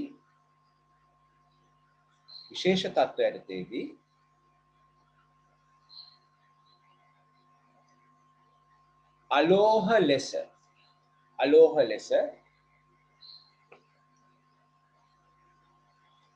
හැසිරෙන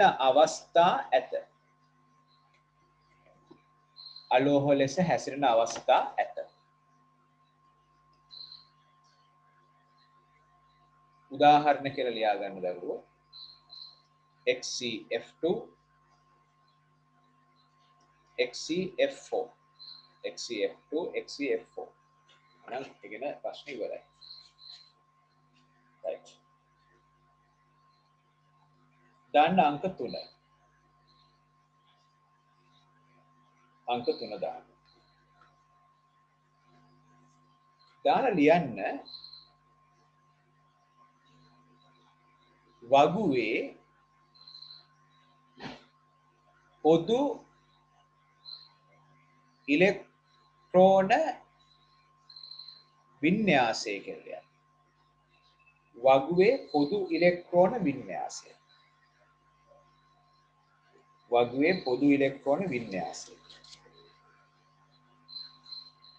හරිද? right. අපි ගම්මු S ගුණුව. S ගොනුවේ පළවෙනි කාණ්ඩයේ පොදු වින්‍යාසය අපි කියන්නේ NS1 කියලා පුතේ. දෙවන කාණ්ඩයේ පොදු වින්‍යාසය අපි ලියන්නේ NS2 කියලා. NS2. තේරුණේ කියලාද? right. ඊළඟට අංක 2. S වලට පස්සේ අපිට හම්බ වෙන්නේ කවුද? අපි ගමුකෝ P ගොනුව ගමුකෝ. P ගොනුව. P ගොනුවේ අපිට හම්බ වෙන්නේ කාණ්ඩාංක ගත්තොත් එහෙම 13 කාණ්ඩේ. 13 කාණ්ඩේ ගත්තොත් NS2 NP1. 14 කාණ්ඩේ ගත්තොත් NS2 NP2. 15 වෙනි කාණ්ඩේ ගත්තොත් NS2 NP3. 16 වෙනි කාණ්ඩේ ගත්තොත් NS2 NP4. 17 වෙනි කාණ්ඩේ ගත්තොත් NS2 NP5. 18 වෙනි කාණ්ඩේ ගත්තොත් NS2 NP6. NS2 NP6. ඔක තමයි කාණ්ඩ වර්ගීකරණය. ඔය මේ පොදු වින්‍යාසය ඒගොල්ලන්ගේ පොදු වින්‍යාසය. තේරුණේ කියලාද? හරි.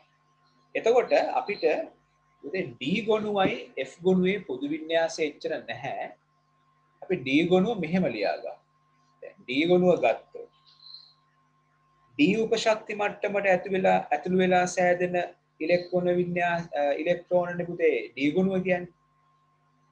එතකොට ඒක ඔයගලට මෙන්න මෙහෙම ලියන්න පුළුවන්. පොදුවේ ගත්තොත් n-1d 1/10 ns2 කියලා ලියන්න පුළුවන්. ඊළඟට F ගොනුව ගත්තොත් F ගොනුවේ පොදු වින්‍යාසය ලියන්න පුළුවන් මෙන්න මෙහෙම ඔයගලන්ට F ගොනුවේ n-2 f1/14 n-1 s2 n-1 p6 ns2 ඔච්චර හිතන්න යන්න එපා. S ගුණුවේ P ගුණුවේ පොදු වින්‍යාස ටික අපිට වැදගත් වෙනවා. හරි. ඔය ටික ලියා ගන්න. ඒක පොදු වින්‍යාස ටික.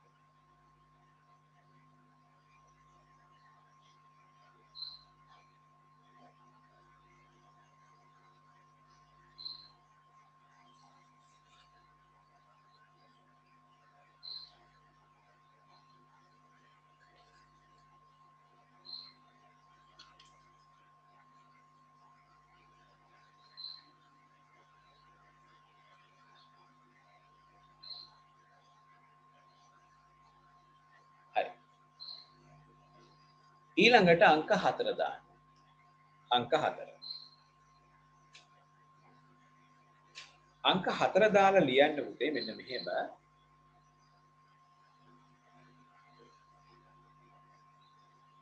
ඉලෙක්ට්‍රෝන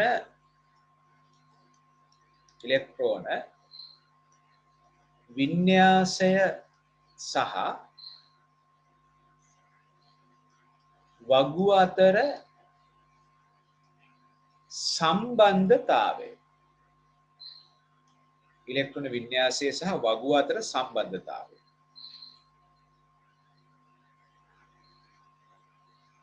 හරි. දැන් මේකේ පළවෙනි පොයින්ට් එක තමයි පුතේ අපි ගමු උදාහරණයක් sodium 11 1s2 2s2 2p6 3s1 අන්න. බාහිර උපශක්ති මට්ටමේ ඉලෙක්ට්‍රෝන එක නිසා අපිට කියන්න පුළුවන් මේක පළවෙනි කාණ්ඩයට අයත් වෙනවා. එක කාණ්ඩයට අයත් වෙනවා කියලා කියන්න පුළුවන්. අපි ඇලුමිනියම් ගමු 13 වෙනි පරමාණු ක්‍රමාංකය. 1s2 2s2 2p6 3s2 3p1 මෙයාගේ අවසාන කවචයේ අවසාන උපශක්ති මට්ටම් වල ඉලෙක්ට්‍රෝන 3ක් ඉන්නවනේ අවසාන ශක්ති මට්ටමේ. බාහිර ශක්ති මට්ටමේ ඉලෙක්ට්‍රෝන 3ක් ඉන්නවා. ඒ නිසා අපිට කියන්න පුළුවන් මෙයා මොන කාණ්ඩයටද? 13 වෙනි කාණ්ඩයට. නැත්නම් රෝම ඉලක්කම් 3 කාණ්ඩයට අයත් වෙනවා කියලා කියන්න පුළුවන්. හරි ලියා ගන්න සිම්පල් A දාලා ලියා ගන්න පුතේ. මූල ද්‍රව්‍යයක මූල ද්‍රව්‍යයක බාහිර ශක්ති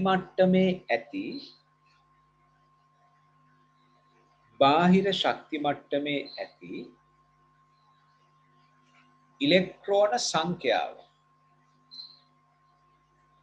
ඉලෙක්ට්‍රෝන සංඛ්‍යාව බාහිර ශක්ති මට්ටමේ ඇති ඉලෙක්ට්‍රෝන සංඛ්‍යාව එම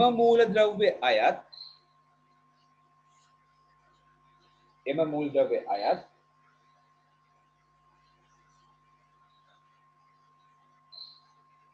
කාණ්ඩේ අංකය නිරූපණය කරයි. එම මූල ද්‍රව්‍ය අයත් කාණ්ඩේ අංකය නිරූපණය කරයි.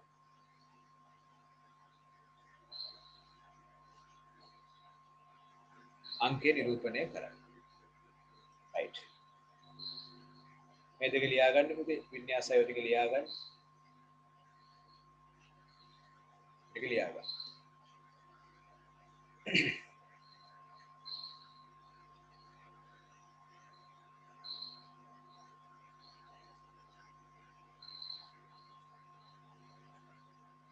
හරිද?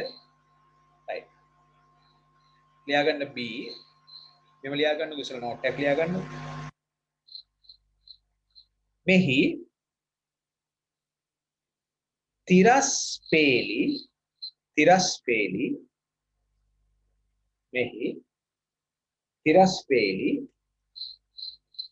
හතක් ඇති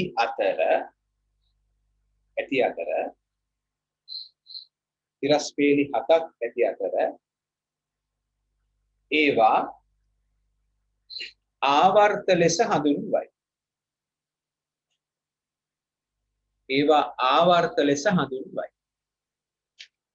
ආවර්ත ලෙස හඳුන්වයි. ඒකටම ලියන්න. මූල ද්‍රව්‍යයක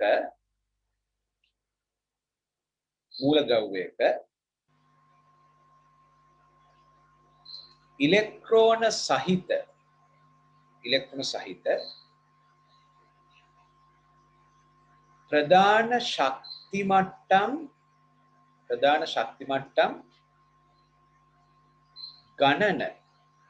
ගණන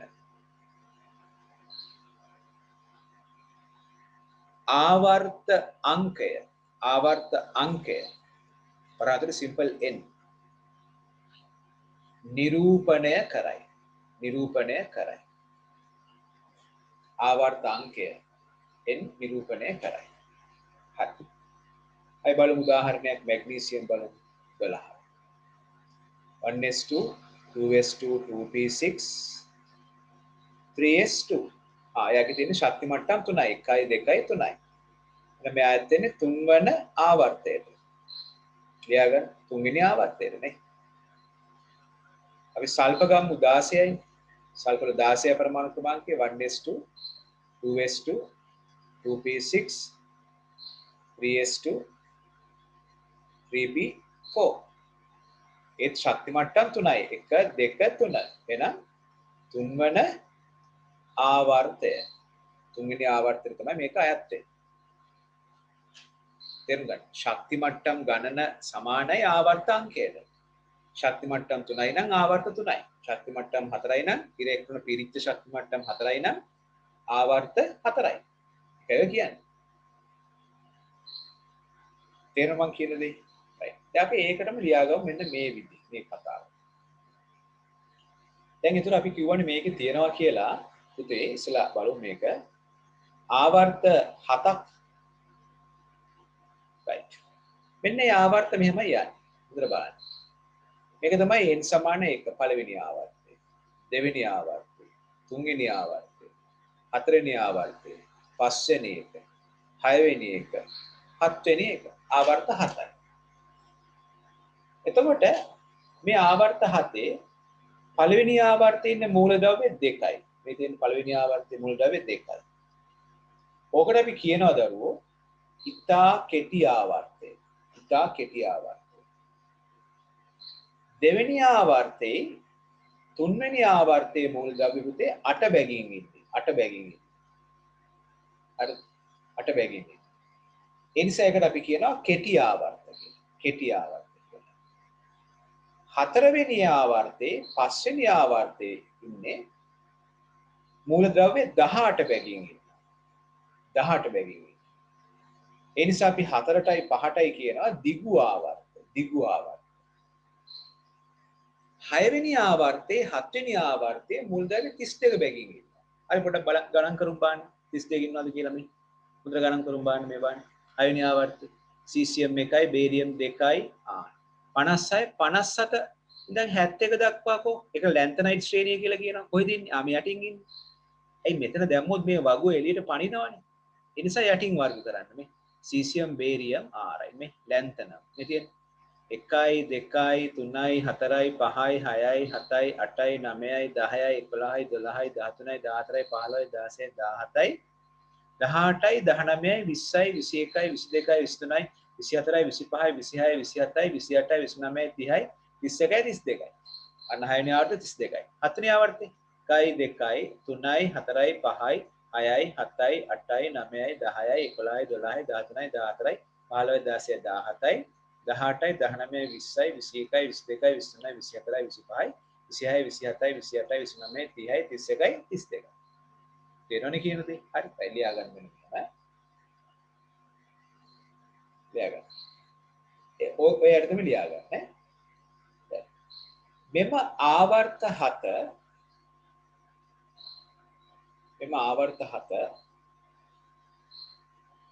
පහත පරිදි වර්ග කළ හැක.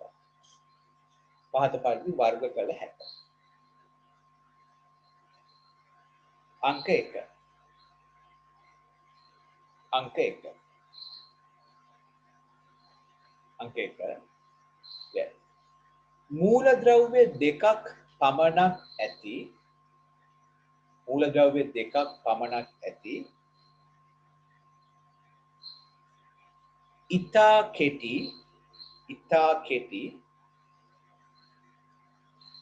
ඉතා කෙටි පළමු ආවර්තය වරාන්ත ලියන්න පුතේ n සමානයි 1 කියලා. සිම්පල් n සමානයි 1. අංක 2.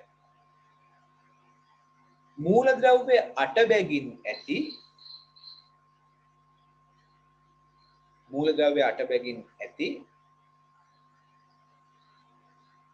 n සමානයි 2 හා n සමානයි 3 කෙටි ආවර්ත. n සමානයි 2 හා n සමානයි 3 කෙටි ආවර්ත. අංක 3. මූලද්‍රව්‍ය 18 බැගින් ඇති n සමානයි 4 හා n සමානයි 5 වන දිගු ආවර්ත.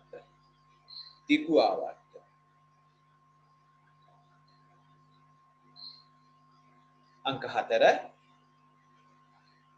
මූලද්‍රව්‍ය 32 බැගින් ඇති n සමානයි 6 හා n සමානයි 7 වන ඉතා දිගු ආවර්ත. right. යටින් පුතේ රතු පෑනකින් ලියා ගන්න. මම මේ කියන දේ රතු පෑනකින් ලියා ගන්න. යටින් මෙහෙම. මීට අමතරව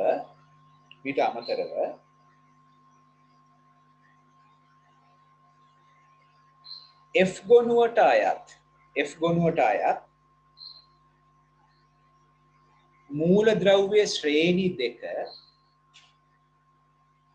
මූලද්‍රව්‍ය ශ්‍රේණි දෙක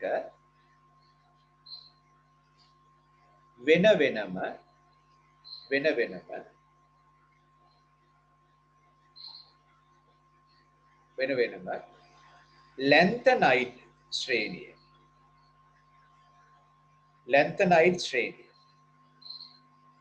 සිංහලෙන් කියනවා විරල පාංශු ලෝහ. විරල පාංශු ලෝහ ශ්‍රේණිය. විරල පාංශු ලෝහ ලෙසද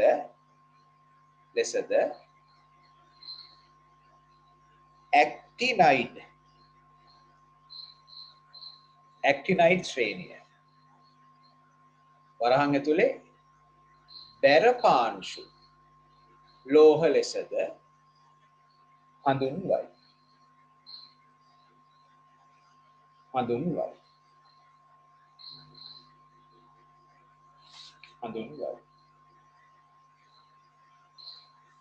හරිද? අතු පැන ලියන්න ඊළඟ යටින් ලියා ගන්න. අතු පැන ලියා ගන්න. පොදුවේ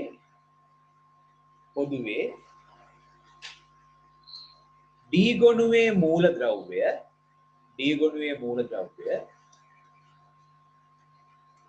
ආන්තරික ලෝහ ලෙසද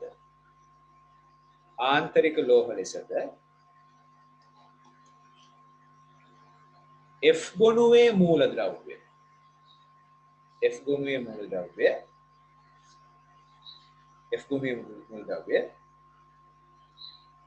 ඇතුළු ආන්තරික මූලද්‍රව්‍ය ලෙසද හැඳින්වේ. ඇතුළු ආන්තරික මූලද්‍රව්‍ය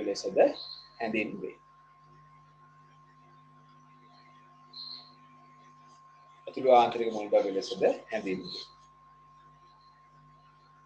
right. හරි. දැන් එන්න පුතේ අංක 5ට ඕගොල්ලෝ. අංක 5. ලියා ගන්න. මාතෘකාවක් දාගන්න අංක 5 දාලා වගුවේ ඇති මූල ද්‍රව්‍ය කුල වරහන් ඇතුලේ කුලක මූල ද්‍රව්‍ය කුල එතන අපි කියනවා කුලක කියලා.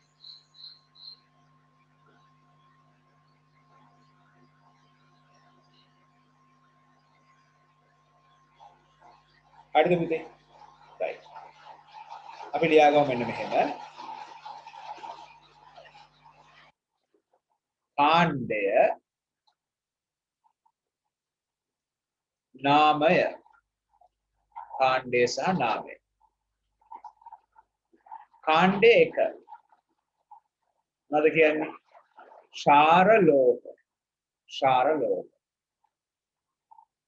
කාණ්ඩය 2 ක්ෂාරීය පාංශු ලෝහ. හරි. අපි මේ නම් කරන්නේ කීපයක් විතරයි. අපි සාමාන්‍යයෙන් තියෙන නම් ටික තමයි අපි මේකෙන් ලියන්නේ පුතේ. කාණ්ඩය 14 කාබන් කුලය. කාණ්ඩය 15 නයිට්‍රජන් කුලය. කාණ්ඩය 16 අලුත් සිලබස් එකේ නමක් කියනවා. මෙන්න මෙහෙම. කැල්කොජන.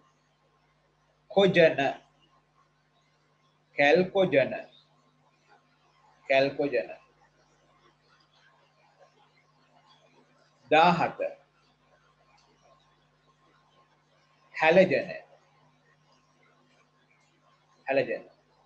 18 උච්ච වායු. වරහන් ඇතුලේ විරල වායු කියලා අපි නම් කරනවා.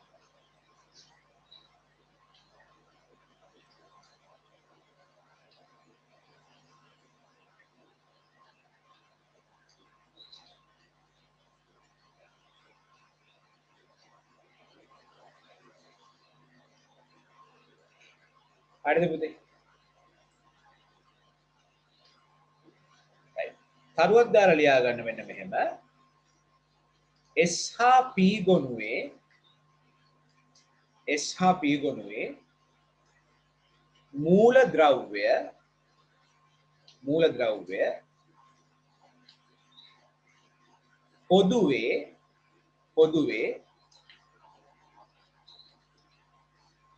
නියෝජක මූලද්‍රව්‍ය හෙවත් ප්‍රධාන කාණ්ඩ මූලද්‍රව්‍ය ලෙස හඳුන්වයි.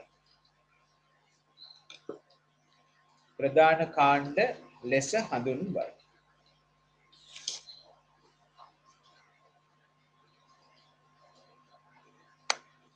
ඊළඟට තරුවක් දාලා ලියා ගන්න. යම් කුලකයක ඇති මූලද්‍රව්‍යවල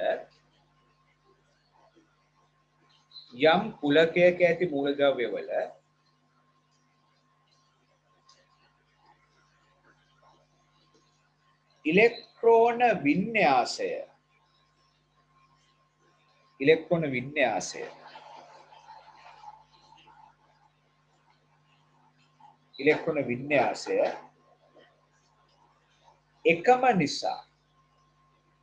එකම නිසා කුලකය තුල ඇති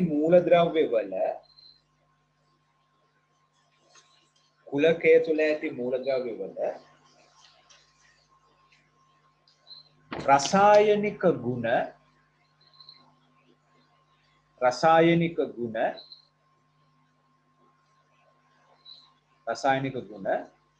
බොහෝ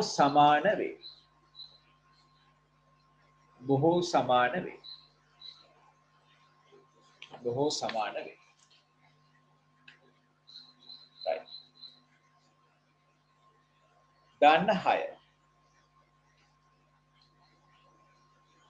සංයුජතා නීතිය කියලා ලියා ගන්න. සංයුජතා නීතිය.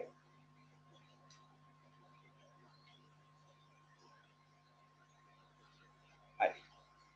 එන්න මේකයි පුතේ සංයුජතා නීතිය කියන්නේ. පුතේ පළවෙනි කාණ්ඩේ ඉඳන් 14 ඒ කියන්නේ රෝමිලක්කන් නම් 4 කාණ්ඩය දක්වා මූලද්‍රව්‍යවල සංයුජතාවය කාණ්ඩ අංකයට සමානයි. ඒ කියන්නේ රෝමිලක්කන් වල ලිව්වහම ලැබෙන අංකයට සමානයි. හරිද? දැන් උදාහරණයක් ගත්තොත් කැල්සියම් දෙවෙනි කාණ්ඩේනේ. ඒ නිසා ඒකේ සංයුක්තාවය 2යි. ඇලුමිනියම් රෝමිලක්කන් වලින් ගත්තොත් තුන්වෙනි කාණ්ඩේනේ. රෝමිලක්කන් තුන්වෙනි කාණ්ඩේනේ. ඒ නිසා ඒකේ සංයුක්තාවය 3යි. 13 වෙනි කාණ්ඩේ තමයි. නමුත් රෝමිලක් වලින් තමයි අපි සලකන්නේ සංයුක්තාවය. අපි ලියා ගන්න අංක 1. මෙන්න පළවෙනි නීතිය. පළවන කාණ්ඩයේ සිට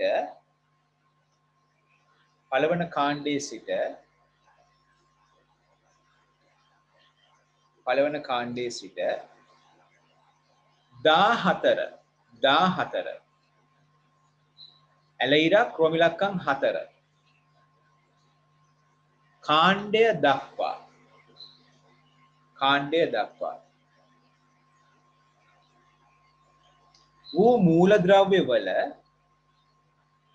වූ මූලද්‍රව්‍යවල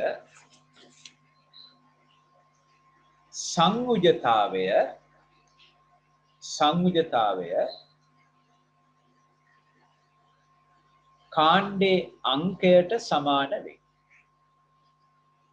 කාණ්ඩේ අංකයට සමාන වේ.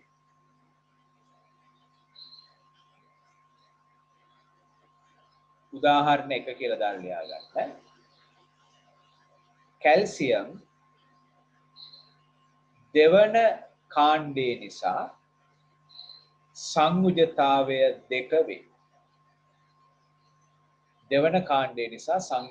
2 වේ. උදාහරණ 2 ඇලුමිනියම් රෝමිලක්කන් 3 කාණ්ඩේ නිසා සංයුජතාවය 3 වේ.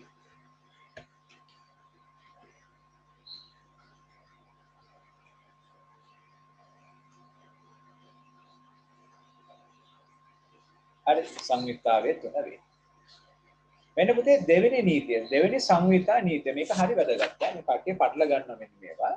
දැන් 14. ඒ කියන්නේ රෝමිලක්කන් 4 ඉඳන් 18 ඔමිලක්කම් 8 දක්වා ඔමිලක්කම් 4 ඉඳන් ඔමිලක්කම් 8 දක්වා මූලද්‍රව්‍ය වල ප්‍රකට සංයුජතාවය ප්‍රකට සංයුජතාවය ගන්න මෙහෙමයි 8 ඍණ කාණ්ඩ අංකය 8 ඍණ කාණ්ඩ අංකය ඒ කියන්නේ උදාහරණයක් අපි ගමුකෝ ફોස්ෆරස් මෙයා 15 වෙනි කාණ්ඩෙන් ඉන්නේ 15 වෙනි කාණ්ඩෙන් ඉන්නේ හරිද ඒ කියන්නේ ඔමිලක්කම් වලින් ගත්තොත් 5 වෙනි කාණ්ඩෙකම තියෙන්නේ තේරෙනවද කියන දේ හරි දැන් මේකේ සංයුක්තාවය අපි ගන්නෙ කොහොමද මෙයාගේ සංයුක්තාවය 8න් අඩු කරනවා කියද්ද 5ක් එහෙනම් සංයුක්තාවය කිය 3යි සංයුක්තාවය 3යි හරිද රයිට් ලියා ගන්න අංක 2 14 ඇලෙයිලා කැපිටල් රෝම ඉලක්කම් 4 වන කාණ්ඩයේ සිට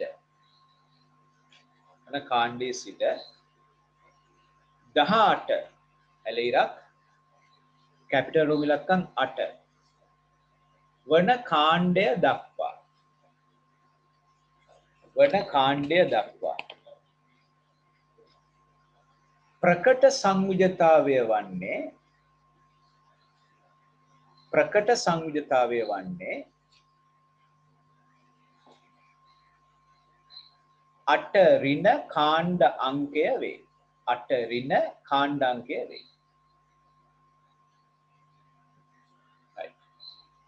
උදාහරණ ලියන්න පුතේ P phosphorus 15 ඇලෙයිරක් ක්‍රොමිලක්කම් 5 කාණ්ඩයට අයත් නිසා එහි සංයුජතාවය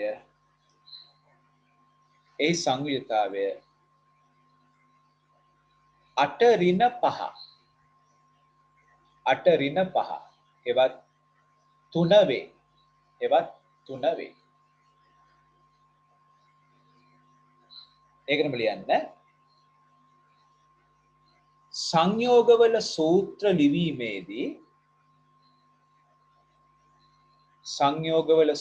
ලිවීමේදී මෙම සංයුජතා දත්ත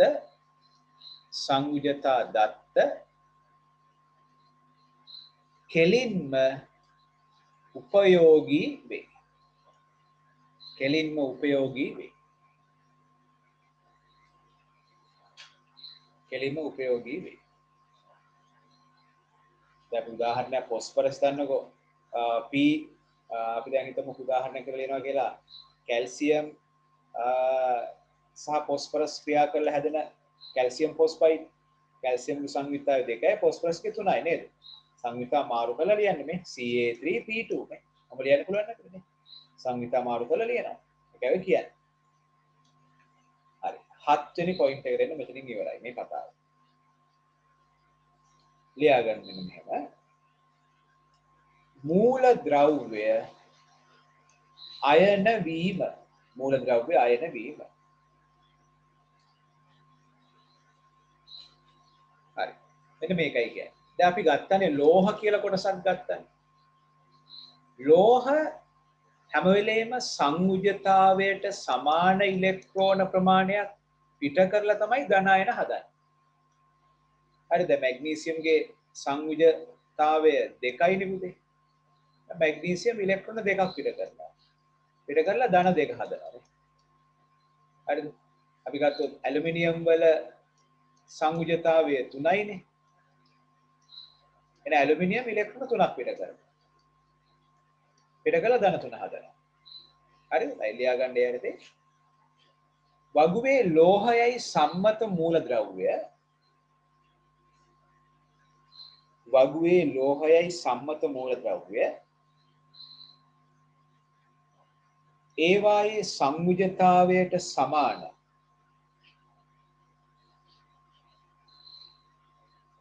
ඒවායේ සංයුජතාවයට සමාන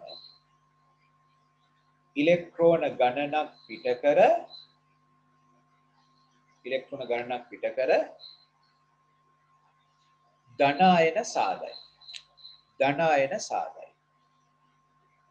ධන අයන සාදයි උදාහරණ 1 දාන්න උදාහරණ 1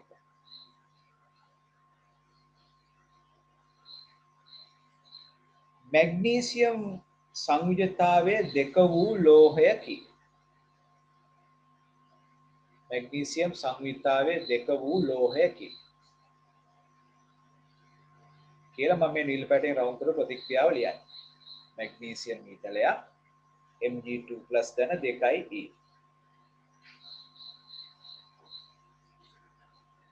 ඊළඟට උදාහරණ 2 ඇලුමිනියම් සංයුජතාවයේ 3 වූ ලෝහයකි. ඇලුමිනියම් සංයුජතාවයේ 3 වූ ලෝහයකි. ලෝහය වුණේ නමුත් ලෝහයක් කියලා අපි සලකනවා. දැන් ඇලුමිනියම් ඊතලයක් Al3+ ධන 3E. Al3+ ධන 3E. එහෙනම් තරුවක් දාලා ලියා ගන්න. පිට වූ ඉලෙක්ට්‍රෝන ගණනට සමාන ධන ආරෝපණ ගණනක් හිමි වේ. පිට වූ ඉලෙක්ට්‍රෝන ගණනට සමාන ධන ආරෝපණ ගණනක් හිමි වේ.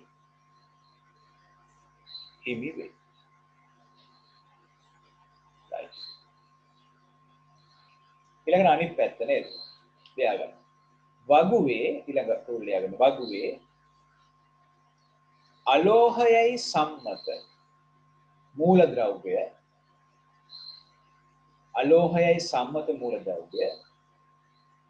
සංයුජතාවයට සමාන ඉලෙක්ට්‍රෝන ගණනක් ලබාගෙන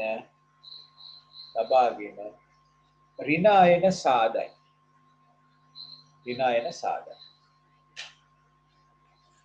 උදාහරණ බලමු. උදාහරණ සල්ප ගම්. සල්ප ඉන්නේ දරුවෝ 16 වෙනි කාණ්ඩේ. ඒ කියන්නේ 6 වෙනි කාණ්ඩේ. එහෙනම් S වල සංයුජතාවය ගන්න කොහොමද? ගන්නේ 8 ඍණ 6 සංයුජතා නීතිය 2යි. එහෙනම් S ඉලෙක්ට්‍රෝන දෙකක් ගන්නවා. අරන් S2 මයිනස් හදනවා. නයිට්‍රජන් ඉන්නේ 15 වෙනි කාණ්ඩේ. ඒ කියන්නේ 5 වෙනි කාණ්ඩේ. එහෙනම් N වල සංයුජතාවය කොහොමද ගන්නෙ පුතේ? 8 ඍණ 5 සංයුජතාවය 3යි. N ධන 3යි ඒ කියන්නේ N3 මයිනස් 7. right. මෙන්න මේ ටික ලියා ගන්නද?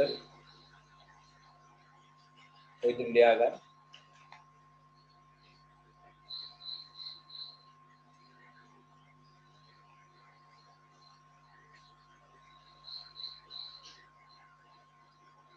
හරි. ලියා ගන්න මෙහෙම. වතු පෑනේ. මූල ද්‍රව්‍ය තමා ලැබූ ඉලෙක්ට්‍රෝන ගණනට සමාන ඍණ ආරෝපණයක් දරයි.